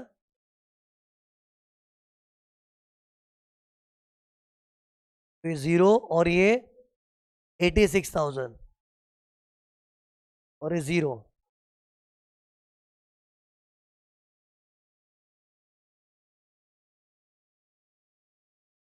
तो टोटल टैक्स कितना हो गया है 86,000। ये कहाँ जाएगा देखो, इधर जाएगा दूसरे डब्बे में। 2 बार टैक्स निकालना है, एक बार जो अपनी एक्चुअल इनकम है एग्रीकल्चर इनकम को मिला के निकालो, फिर एक बार basic exemption plus agriculture income. इसको बाहर करने के लिए ऐसे याद रहो, ऊपर भी एग्री नीचे भी एग्री, ऊपर बैलेंस एंट्री है तो नीचे बेसिक एग्जामेशन। याद करे, भूल जाते लोग। ऊपर भी एग्री, एग्री मतलब एग्रीकल्चर इनकम, ऊपर भी एग्री नीचे भी एग्री, लेकिन ऊपर बैलेंस एंट्री प्लस एग्री, नीचे बेसिक एग्जामेशन प्लस एग्री।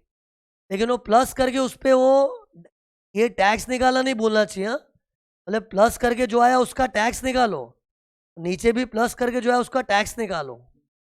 तो अपना ये टैक्स कितना आ गया था, ये 86,000। फिर ये दोनों को माइनस करना है अभी। ये 2,08,000 माइनस 86,000 कितना आया, 1,22,000। मेरे को पता है ऐसा सब मगजमारी कब करना पड़ता है, क्वेश्चन में एग्रीकल्चर इनकम हुआ तो, और वो भी 5,000 के ऊपर होना चाहिए। क्योंकि सी अगर किसी ने मामूली सा खेती बाड़ी से कमाया ना, नॉट एक्सीडिंग 5,000, तो ये मच नहीं है। अरे मेरे को बताओ इस सब में एग्रीकल्चर इनकम 5,000 या कम होती तो सुनो ये सब किटपिट करता ही नहीं मैं। तो क्या करता हूँ, इधर देखो, मैं इधर पहुंचा था ना, क्वेश्चन चलती ना स्क्रीन पर, चुपचाप 9:30 पे जो टैक्स आता है ना, इधर लिख के काम खत्म कर देता। मतलब ऊपर एग्री को ऐड करके टैक्स निकालो, फिर वापस जो, अरे ऐसा वाला नहीं करता फिर। अगर 5,000 तक एग्रीकल्चर इनकम होती तो नेट, लेकिन इस बंदे की एग्रीकल्चर इनकम देखो 4,30,000। तो इसके साथ तो ऐसा होना ही था, कैसा, ऊपर भी एग्री नीचे भी एग्री, ऊपर बैलेंस एंट्री प्लस एग्री, नीचे बेसिक एग्जामेशन प्लस एग्री, फिर ऊपर एक टैक्स नीचे एक टैक्स, टैक्स माइनस टैक्स, वो होगा अपना आंसर। मतलब 1,22,000 इज द आंसर। तो ये देखो 1,22,000, देखो मैं कहाँ लिख रहा हूँ, देखो तो सही जरा इधर। ओके एक बार मेरे को बताओ, इधर एग्रीकल्चर इनकम एग्जैक्ट 5,000 कम होती तो कैसे निकालते, ओरली बोल दो ना। सीधा 9,30,000 को कैसे करते हैं, देखो 9,30,000 में से up to 5 to 10 about 10 direct slab rates लगा देता, सीधा जो टैक्स आया ले लेता वो। हाँ बराबर बराबर बराबर।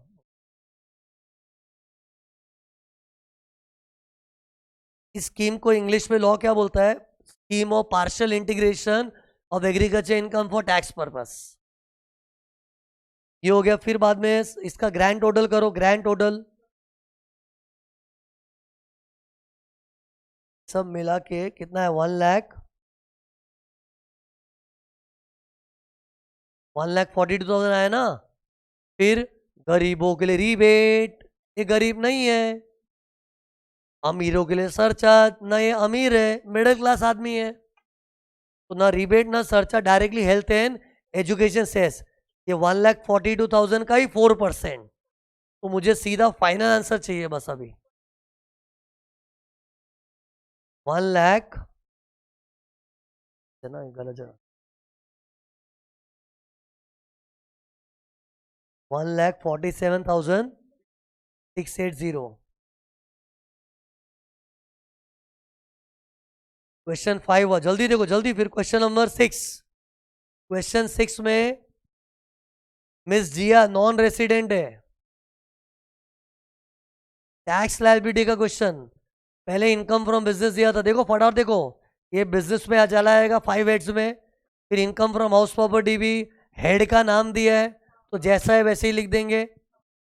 इंटरेस्ट ऑन सिक्योरिटीज, ये इफॉस कैसे समझता है, DW रामू फकीर का आई, कभी भी इंटरेस्ट इनकम आती है ना तो इफॉस, उसमें भी जीपीएस हुआ तो एग्जाम, ये जीपीएस तो नहीं है, कोई सादा इंटरेस्ट है।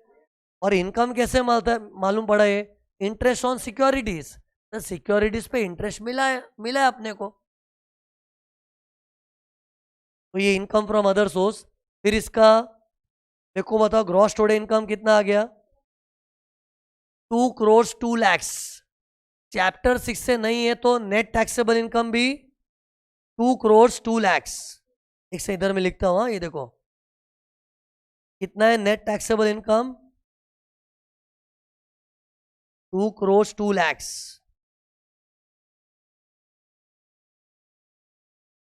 फिर लटक लटक लटक विनिंग्स बैलेंस, तो फर्स्ट कॉलम में कुछ है नहीं, सेकेंड कॉलम में, सेकेंड कॉलम किसका होता है, लॉन्ग टर्म अंडर सेक्शन 112 ए, नहीं है, सादा लॉन्ग टर्म है ना, अभी दिख रहा है ना मेरा, सादा लॉन्ग टर्म नहीं है, विनिंग्स नहीं है, तो पूरा बैलेंस में चला गया 2 crore 2 लाख।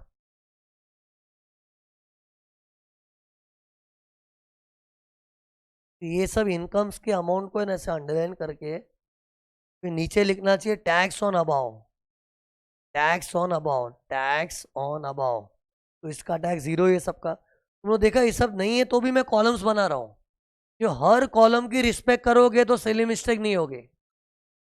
ओके, अभी 2 crore 2 लाख पे स्लैब रेट से टैक्स निकालो, और ये तो नॉर्मल जवान लोग है ना, और जवान लोग का स्लैब रेट में तो शॉर्टकट है,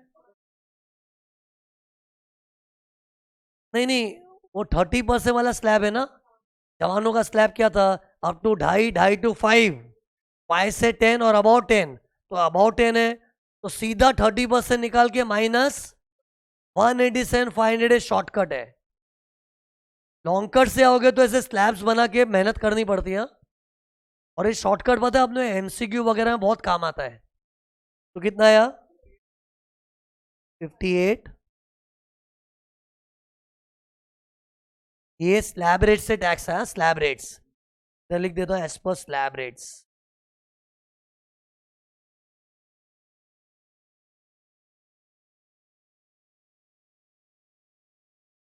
फिर ग्रैंड टोटल एक से न में ना का ग्रैंड टोटल जैसा तो कुछ है नहीं, ये सब बंद हो गया इधर, एक ही कॉलम आगे चल रहा है, गरीबों के लिए रिबेट, अमीरों के लिए सरचार्ज। तो रिबेट लिख तो देता हूं खाली फॉर्मेलिटी का, लेकिन नहीं है क्योंकि ये गरीब नहीं है, अमीर है, तो आंसर रिमेन सेम 587, सॉरी 58 72 500। फिर ऐड सरचार्ज,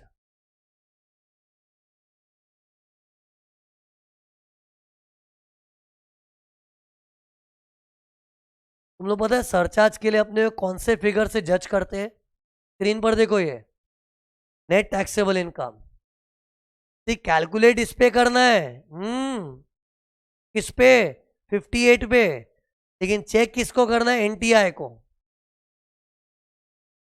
तो एनटीआई 2 crore 2 लाख है ना। अब देखो मेरे को किसी का ट्रस्ट नहीं है, किसी को सरचार्ज की थियरी याद होगी तो एक बार दिखाई देता हूँ।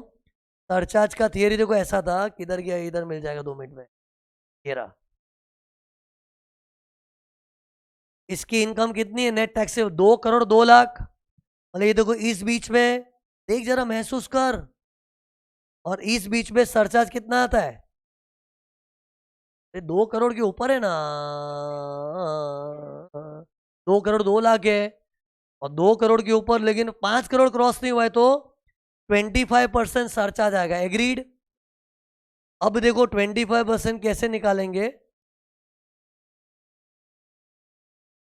58 lakhs, इसी का 25% सरचार्ज आएगा, तो निकालो 58,72,500,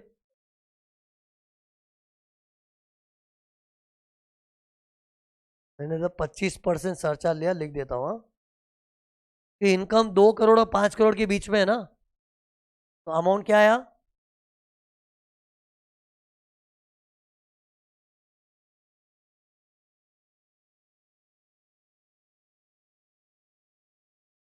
ऐड करने के बाद आंसर क्या आया? 73 lakhs।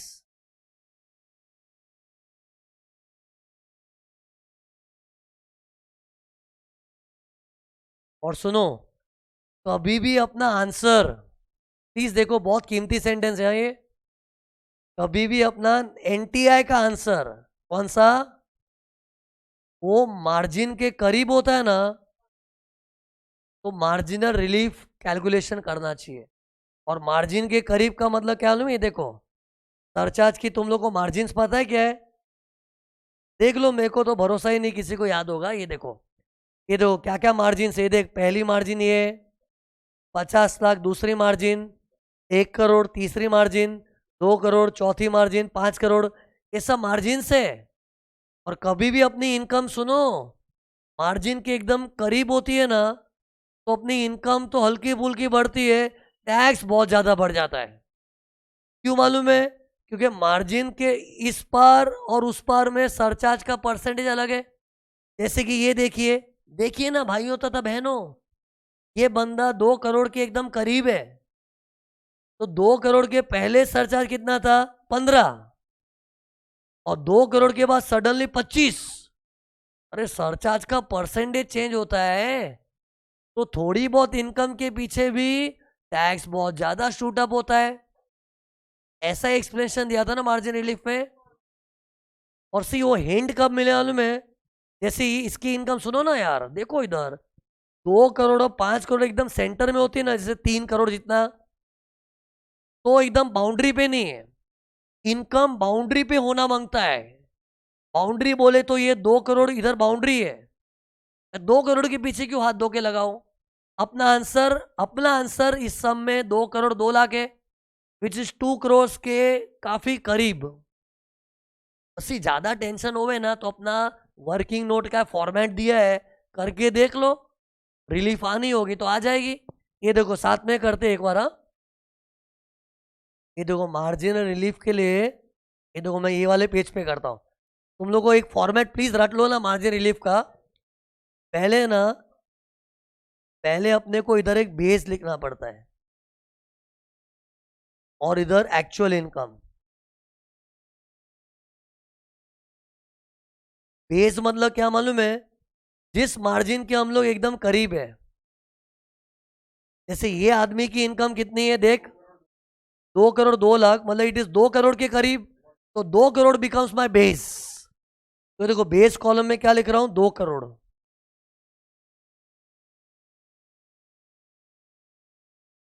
और एक्चुअल कॉलम में तो जो एक्चुअली है वो लिखूंगा, और एक्चुअल में अपनी इनकम 2 करोड़ 2 लाख है, तो इधर देखो 2 करोड़ 2 लाख। एंड फिर ये देखो, तुम लोग ने अगर मेरा वीडियो देखा ना, टैक्स लायबिलिटी का सेकेंड वीडियो, उसमें देखो फॉर्मेट ऐसा था, ऊपर इनकम लिखता था, नीचे टैक्स इंक्लूडिंग सरचार्ज। लेकिन एक बात बताओ, ये देखो, ये स्क्रीन पर देखो, इधर टैक्स आएगा as per slab rates plus 15% वाला सरचार्ज। और ये साइड देखो, एक्चुअल में क्या लिख रहा हूं? स्लैब रेट प्लस 25% वाला सरचार्ज। नहीं ध्यान दे रहे लोग, ये देखो,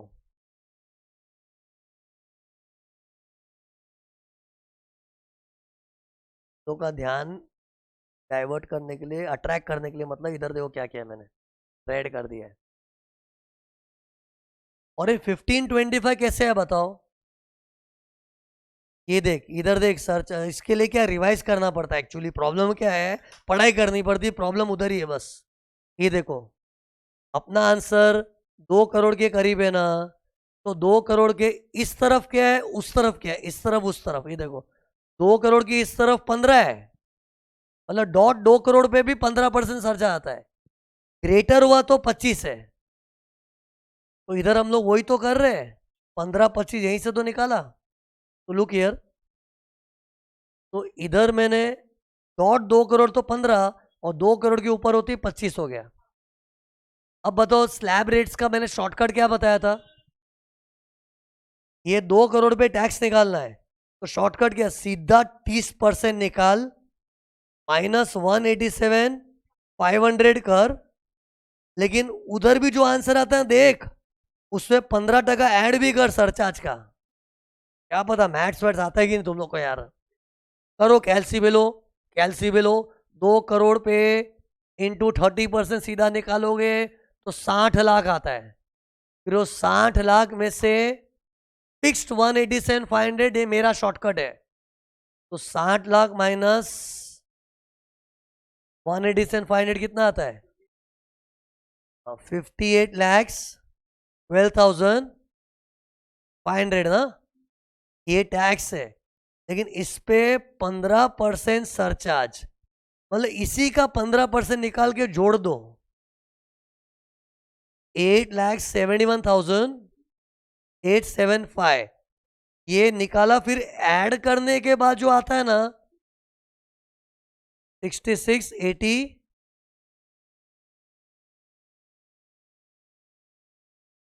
समझा। ये वाला अमाउंट देखो मैं कहाँ लिखूं, जल्दी देख कहाँ लिखूंगा, इधर लिखने वाला हूं, इधर।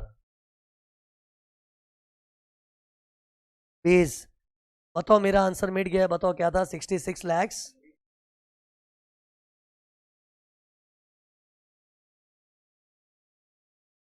मार्जिन रिलीफ के लिए ना मैंने जो ये फॉर्मेट बनाया ना, ये फॉर्मेट में सेट कर दो, आंसर आना ही आना है। लेकिन वो भनक कब पड़ती है, जब हम लोग वो सरचार्ज की जो बाउंड्रीज है ना उसके करीब करीब आंसर होता है तो। और भनक नहीं पड़े तो भी जब जब क्वेश्चन में सरचार्ज होता है ना, ट्राई मार ले मार्जिन रिलीफ, नहीं आने वाला होगा तो अपने फॉर्मूला में नेगेटिव आंसर आएगा। कौन सा formula, extra tax minus extra income, ऐसा फॉर्मूला दिया था मैंने। इधर देखते क्या आता है, देखो। ओके अभी एक काम करो, इस पे भी निकालो। शॉर्टकट का क्या फायदा है, ऐसे में कितना फटफट काम चल कर सकते हैं हम लोग। ये दो 2 करोड़ 2 लाख पे सीधा 30% निकाल के -187,500। हाँ, फिर उस पर 25% सरचार्ज ऐड करके फाइनल आंसर बताओ मेरे को अभी। 73 लैक्स। ओके फिर अपना रूल क्या था, ये देखो। ये ऊपर जो होता है वो क्या है, एक्स्ट्रा, ऊपर इनकम है ये, एक्स्ट्रा इनकम कितनी है, 2 लाख। मीन्स अपनी इनकम 2 लाख से क्या बढ़ गई, अपनी इनकम 2 लाख से क्या बढ़ गई, कि सामने अपना टैक्स कितना बढ़ गया। डिफरेंस क्या है, 6,56,250, 6,56,000 था ना, 250। ये सिचुएशन को महसूस किया है, इतनी सी इनकम बढ़ी, उसके पीछे टैक्स बहुत ज्यादा बढ़ गया, क्योंकि सडनली अपने को 25% सरचार्ज आ गया ना। तो सी इसके बाद में फॉर्मूला क्या था, ये देखो याद दिला रहा हूं, extra tax minus extra income. तो एक्स्ट्रा टैक्स कितना है, 656,250, और एक्स्ट्रा इनकम कितनी है अपनी, 2 लैक्स। अगर ये आंसर बाई चांस नेगेटिव आता है ना तो रिलीफ नहीं है, लेकिन इधर तो पॉजिटिव आ रहा है, कितना आया, 456,250। This is called marginal relief. ये देखो तो से मैं इसको लिख कहाँ रहा हूं, देखो यहां लिख रहा हूं, 456,250 लेस मार्जिनल रिलीफ। ये सब सम से ना पहले तुम लोग को सॉल्व करना ज्यादा जरूरी होता है, फिर डिस्कस करके मतलब है ना। फिर अब तो क्या, अब तो जो भी आंसर आया ना, मैं इधर कर नहीं रहा हूं, समझ जाओ। अभी जो भी आंसर आएगा माइनस करके उसमें +4% हेल्थ एंड एजुकेशन सेस, तो मेरे को फाइनल आंसर बता दो क्या है, 71 लैक्स 7।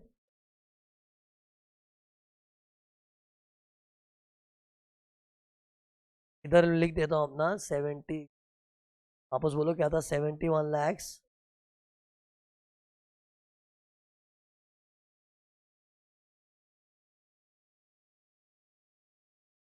फिर क्वेश्चन नंबर 7,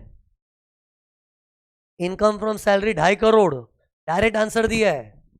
हाउस प्रॉपर्टी, कभी भी हेड का नाम दिया हो ना तो कुछ मच करने का नहीं, सीधा लिख देने का। लेकिन हाउस प्रॉपर्टी में रेंट करके दिया हो, सैलरी में बेसिक सैलरी वगैरह दिया हो तो स्टैंडर्ड डिडक्शन लेना चाहिए आज से। हाँ, फिर इनकम फ्रॉम अदर सोर्स भी डायरेक्ट दिया हुआ है। तो बताओ इधर अपना नेट टैक्सेबल इनकम कितना है, सीधा ऐड करके बता दो। 5 करोड़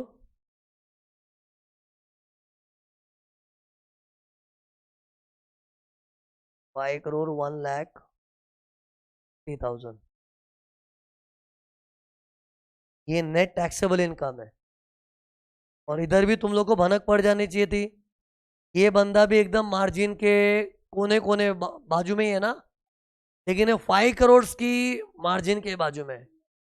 लेकिन इसको भी तो तकलीफ हुई ना, 5 करोड़ तक बेचारे को 25% सर्चा जा रहा था और 5 करोड़ के ऊपर जाते ही 37%। तो सी इधर में डायरेक्टली मेरे को फटफट बताते आओ, पहले टैक्स कितना था इसके ऊपर। वो सटक लटक मैं नहीं कर रहा हूँ, डायरेक्टली बैलेंस कुछ है ही नहीं ना उसमें। कितना है टैक्स? शॉर्टकट मारो सीधा, 30% निकाल के -187,500 कितना? 1,48,57,500। अपने शॉर्टकट के हिसाब से डायरेक्टली 30% -187,500। फिर रिबेट नहीं आएगा, खाली वो अपना फॉर्मेट इससे लिख रहा हूँ 0। फिर ऐड सरचार्ज 37% वाला आएगा। तो इसका 37% कितना होता है? 1,48,00,000 का 50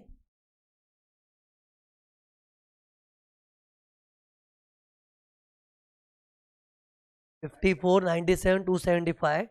ये ऐड करने के बाद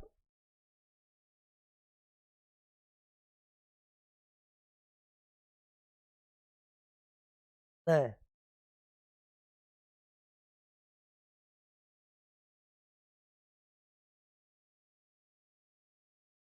2,03,54,775।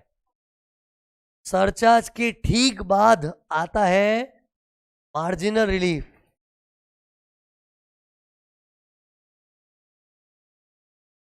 यार ये चैप्टर को बहुत इंपॉर्टेंट लो, एग्जाम में सम ऐसे छोटे नहीं आएंगे, लेकिन ये सब पॉइंट्स बहुत इंपॉर्टेंट है। पॉइंट्स पॉइंट्स मतलब अब मार्जिन रिलीफ का वर्किंग नोट बनाना चाहिए। और वर्किंग नोट का ढांचा कैसा था? पहले बेस अमाउंट, फिर एक्चुअल अमाउंट। ये देखो मैं इधर से कॉपी मार रहा हूँ एक से ना,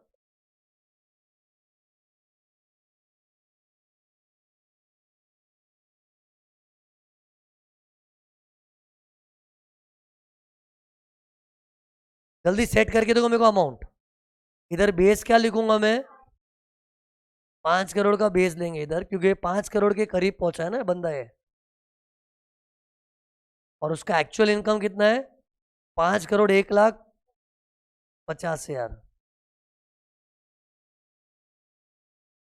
फिर इस पे लैब रेट से टैक्स आएगा प्लस 25% वाला सरचार्ज आएगा, और राइट हैंड साइड में स्लैब रेट से टैक्स आएगा प्लस 37% वाला सरचार्ज आएगा। तो मुझे दोनों कॉलम में अमाउंट बता दो फटफट।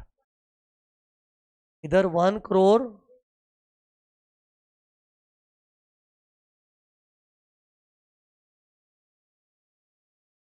इससे as per slab rate plus 25% surcharge मिला के। हाँ, और ये साइड वाला तो अपने निकाल के भी बैठे एक्चुअली। ये एक्चुअल का तो अपना आंसर बनाया हुआ रेडी होता है। ये देखो ये रहा, देख तो सही, ये रहा एक्चुअल का तो टैक्स मालूम ही ना 2 करोड़।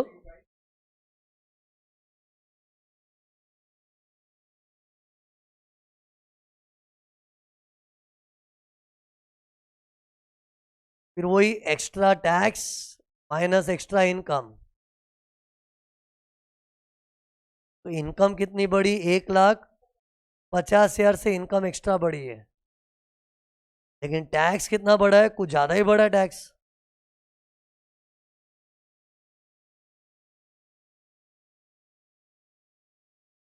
समझ गया ना? Extra tax minus extra income.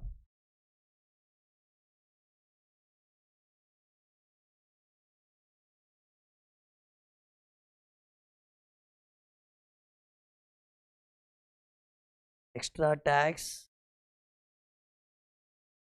18 lakhs 39,150, extra income 1,50,000 हो गया।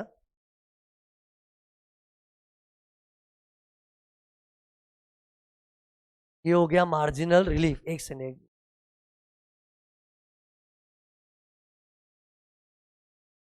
1689,150 मार्जिन रिलीफ। ठीक है, वो माइनस करने के बाद 1689,150 ना, फिर हेल्थ एंड एजुकेशन सेस वगैरह जो भी होता है वो सब करके फाइनल आंसर कितना आया?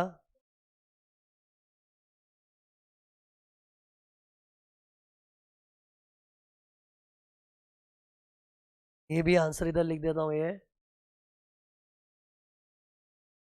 1 करोड़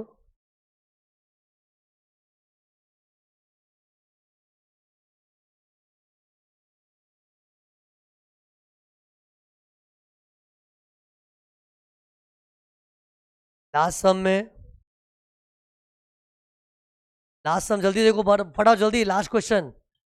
ये तीनों लास्ट 3 क्वेश्चन मार्जिन रिलीफ के ऊपर ही थे। लास्ट समय देखो अपना, house property, income from others सब मिला के ग्रॉस टोटल इनकम कितना हो गया? 51,20,000। 51,21, सॉरी 20,000 इज द GTI, और वही अपना नेट टैक्सेबल इनकम 51,20,000। क्वेश्चन 8 पे आ चुका हूं मैं। फिर ये बंदा 50 lakhs के करीब है, कुछ 51,20,000 है ना, तो इसका भी फटफट बता दो आंसर क्या आएगा। इसका नेट टैक्सेबल इनकम 5120, और उस पर टैक्स कैलकुलेट करेंगे तो 13,48,000। शॉर्टकट कैसे करते मालूम है ना? Directly 30% minus 187,500। फिर रिबेट तो नहीं है, जाने दो, ऐड सरचार्ज, और 50 लाख जस्ट क्रॉस हुआ है तो 10% होता है, तो इसका 10% ऐड करेंगे 134,850, टोटल 14 lakhs।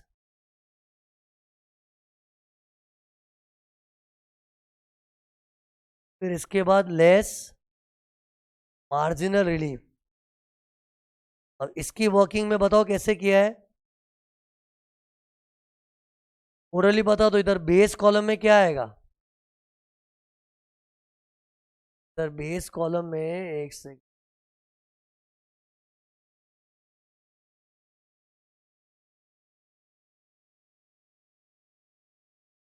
ओके, इधर मार्जिन रिलीफ में बेस कॉलम में कितना आएगा? 50 lakhs, और एक्चुअल है 51,20,000। लेकिन इधर बेस पे तो सरचार्ज आएगा ही नहीं ना, अप टू 50 lakhs तो सरचार्ज है ही नहीं, तो सिर्फ टैक्स आएगा। कितना आया?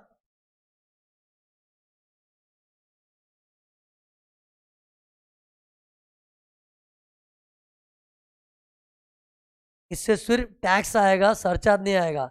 Up to 50 lakhs there is no surcharge, और राइट साइड के कॉलम में तो टैक्स इंक्लूडिंग सरचार्ज जो अपने निकाल के बैठे हुए इधर 1483,350, इधर 1483,350, एंड फिर वही एक्स्ट्रा इनकम कितनी? 1,20,000, और एक्स्ट्रा टैक्स कितना है? 1,70,000 ना।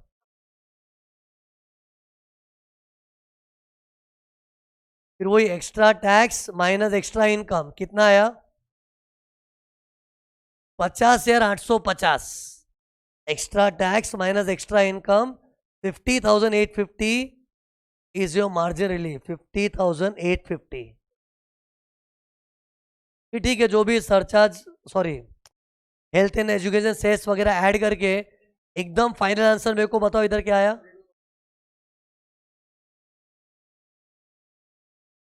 14,89,800 ना, वो हेल्थ एंड एजुकेशन सेस मिलाने के बाद ये आंसर है 14,89,800 फाइनल टैक्स पेएबल।